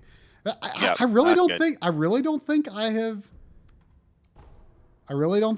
had a game crash on me on PS5 until just then. Yeah, I think I can't recall a time one has on me either on the PS5. Man, but, is it just me? I mean, I know it's not just me because I've heard other people complain about, but like, it drives me crazy the difference between long press and short press on like what it gives you access to is like opposite of PS4. Like, have you noticed that? Yes, I have noticed that. Like, and I still do long presses to this day, and it still confuses me. It's long press on PS5. It's long press to get to like the game menu. It's short press to turn it off. Short press to turn it off is the opposite on PS5, and I hate it. Mm-hmm. Yep. I'm the same way. And I also hate the way that the trophy menus look. Like you can't pull up like the vertical list that you scroll down unless you like compare to somebody else or something. You have to like go to like your profile here and then go to trophies, I think. It's something weird, yeah. I haven't quite gotten used to that either, but it is what it is. Well, can't really complain. Well, good job. Bravo for adapting to the game. I feel like much faster than most people do. Sounds like a lot of the folks in the chat also enjoyed getting to see Sekiro as well. Yeah, so thank you guys for having me. I know Tweeter is our resident Souls fanatic, so I don't know if I made any positive impressions there, but yeah. Thanks everyone for watching, and thanks for hanging out. And you just want to tell people what your YouTube channel is? Was it just Dad Bod _GS. Is that right? No, it is Dad Bod Game Squad. Dad Bod Game Squad. So you've got. And so I've got some walkthroughs. I have a full walkthrough for Sekiro. I've got a full walkthrough for Bloodborne, Demon Souls remake. I've got a playthrough of. I did a playthrough of the Yuffie DLC for Final Fantasy VII remake. I'm a relatively new channel, so I'm still working on some stuff. But I saw you do some streams now and then and stuff. So yeah, I do some streams. I'll start streaming Skyward Sword on Friday when it comes out. And so yeah, I'm planning on playing Kenna when that comes out on the channel. Oh, okay. I'm looking forward to that game. I think it looks pretty cool. Yeah, it does look really cool. And of course, Elden Ring in January. So so that's I didn't realize that was in January already. Wow, that's cool. Yep, it's coming up. Well, all right. Well, thank you guys. It was a lot of fun. Thanks for having me. Yeah. It was fun. For directing fun that chatting with you guys. Yeah, absolutely. It's a good time. Good luck fighting that toe monster. Yeah, for sure. Funny story. My real quick. This has been my birthday gift for like the last 3 years. And my wife is like, "Are you finally gonna use that stream?" And I was like, "Yeah, I'll do it." So, my wife asked me, she's like, "What do you want for your birthday?" For the last 3 years, I was like, "I want to do a stream directorship for the Backloggery." She's like, "Oh, okay." Well, I hope it met the requirements for a satisfying birthday present. Oh, it absolutely did. It was a lot of fun. Wow, So. it was Take care. It was good reminiscing and all that too. So absolutely. Good night, everyone, and we'll be back playing something next week. Maybe Sackboy, maybe Baldur's Gate, maybe something else. Maybe we gotta clear out our now plays. I have no idea. So, or we could make tries now playing even bigger. We could. It is a distinct possibility. It's all right. Finally. All right. Good night, everyone. Good night, everybody. Good.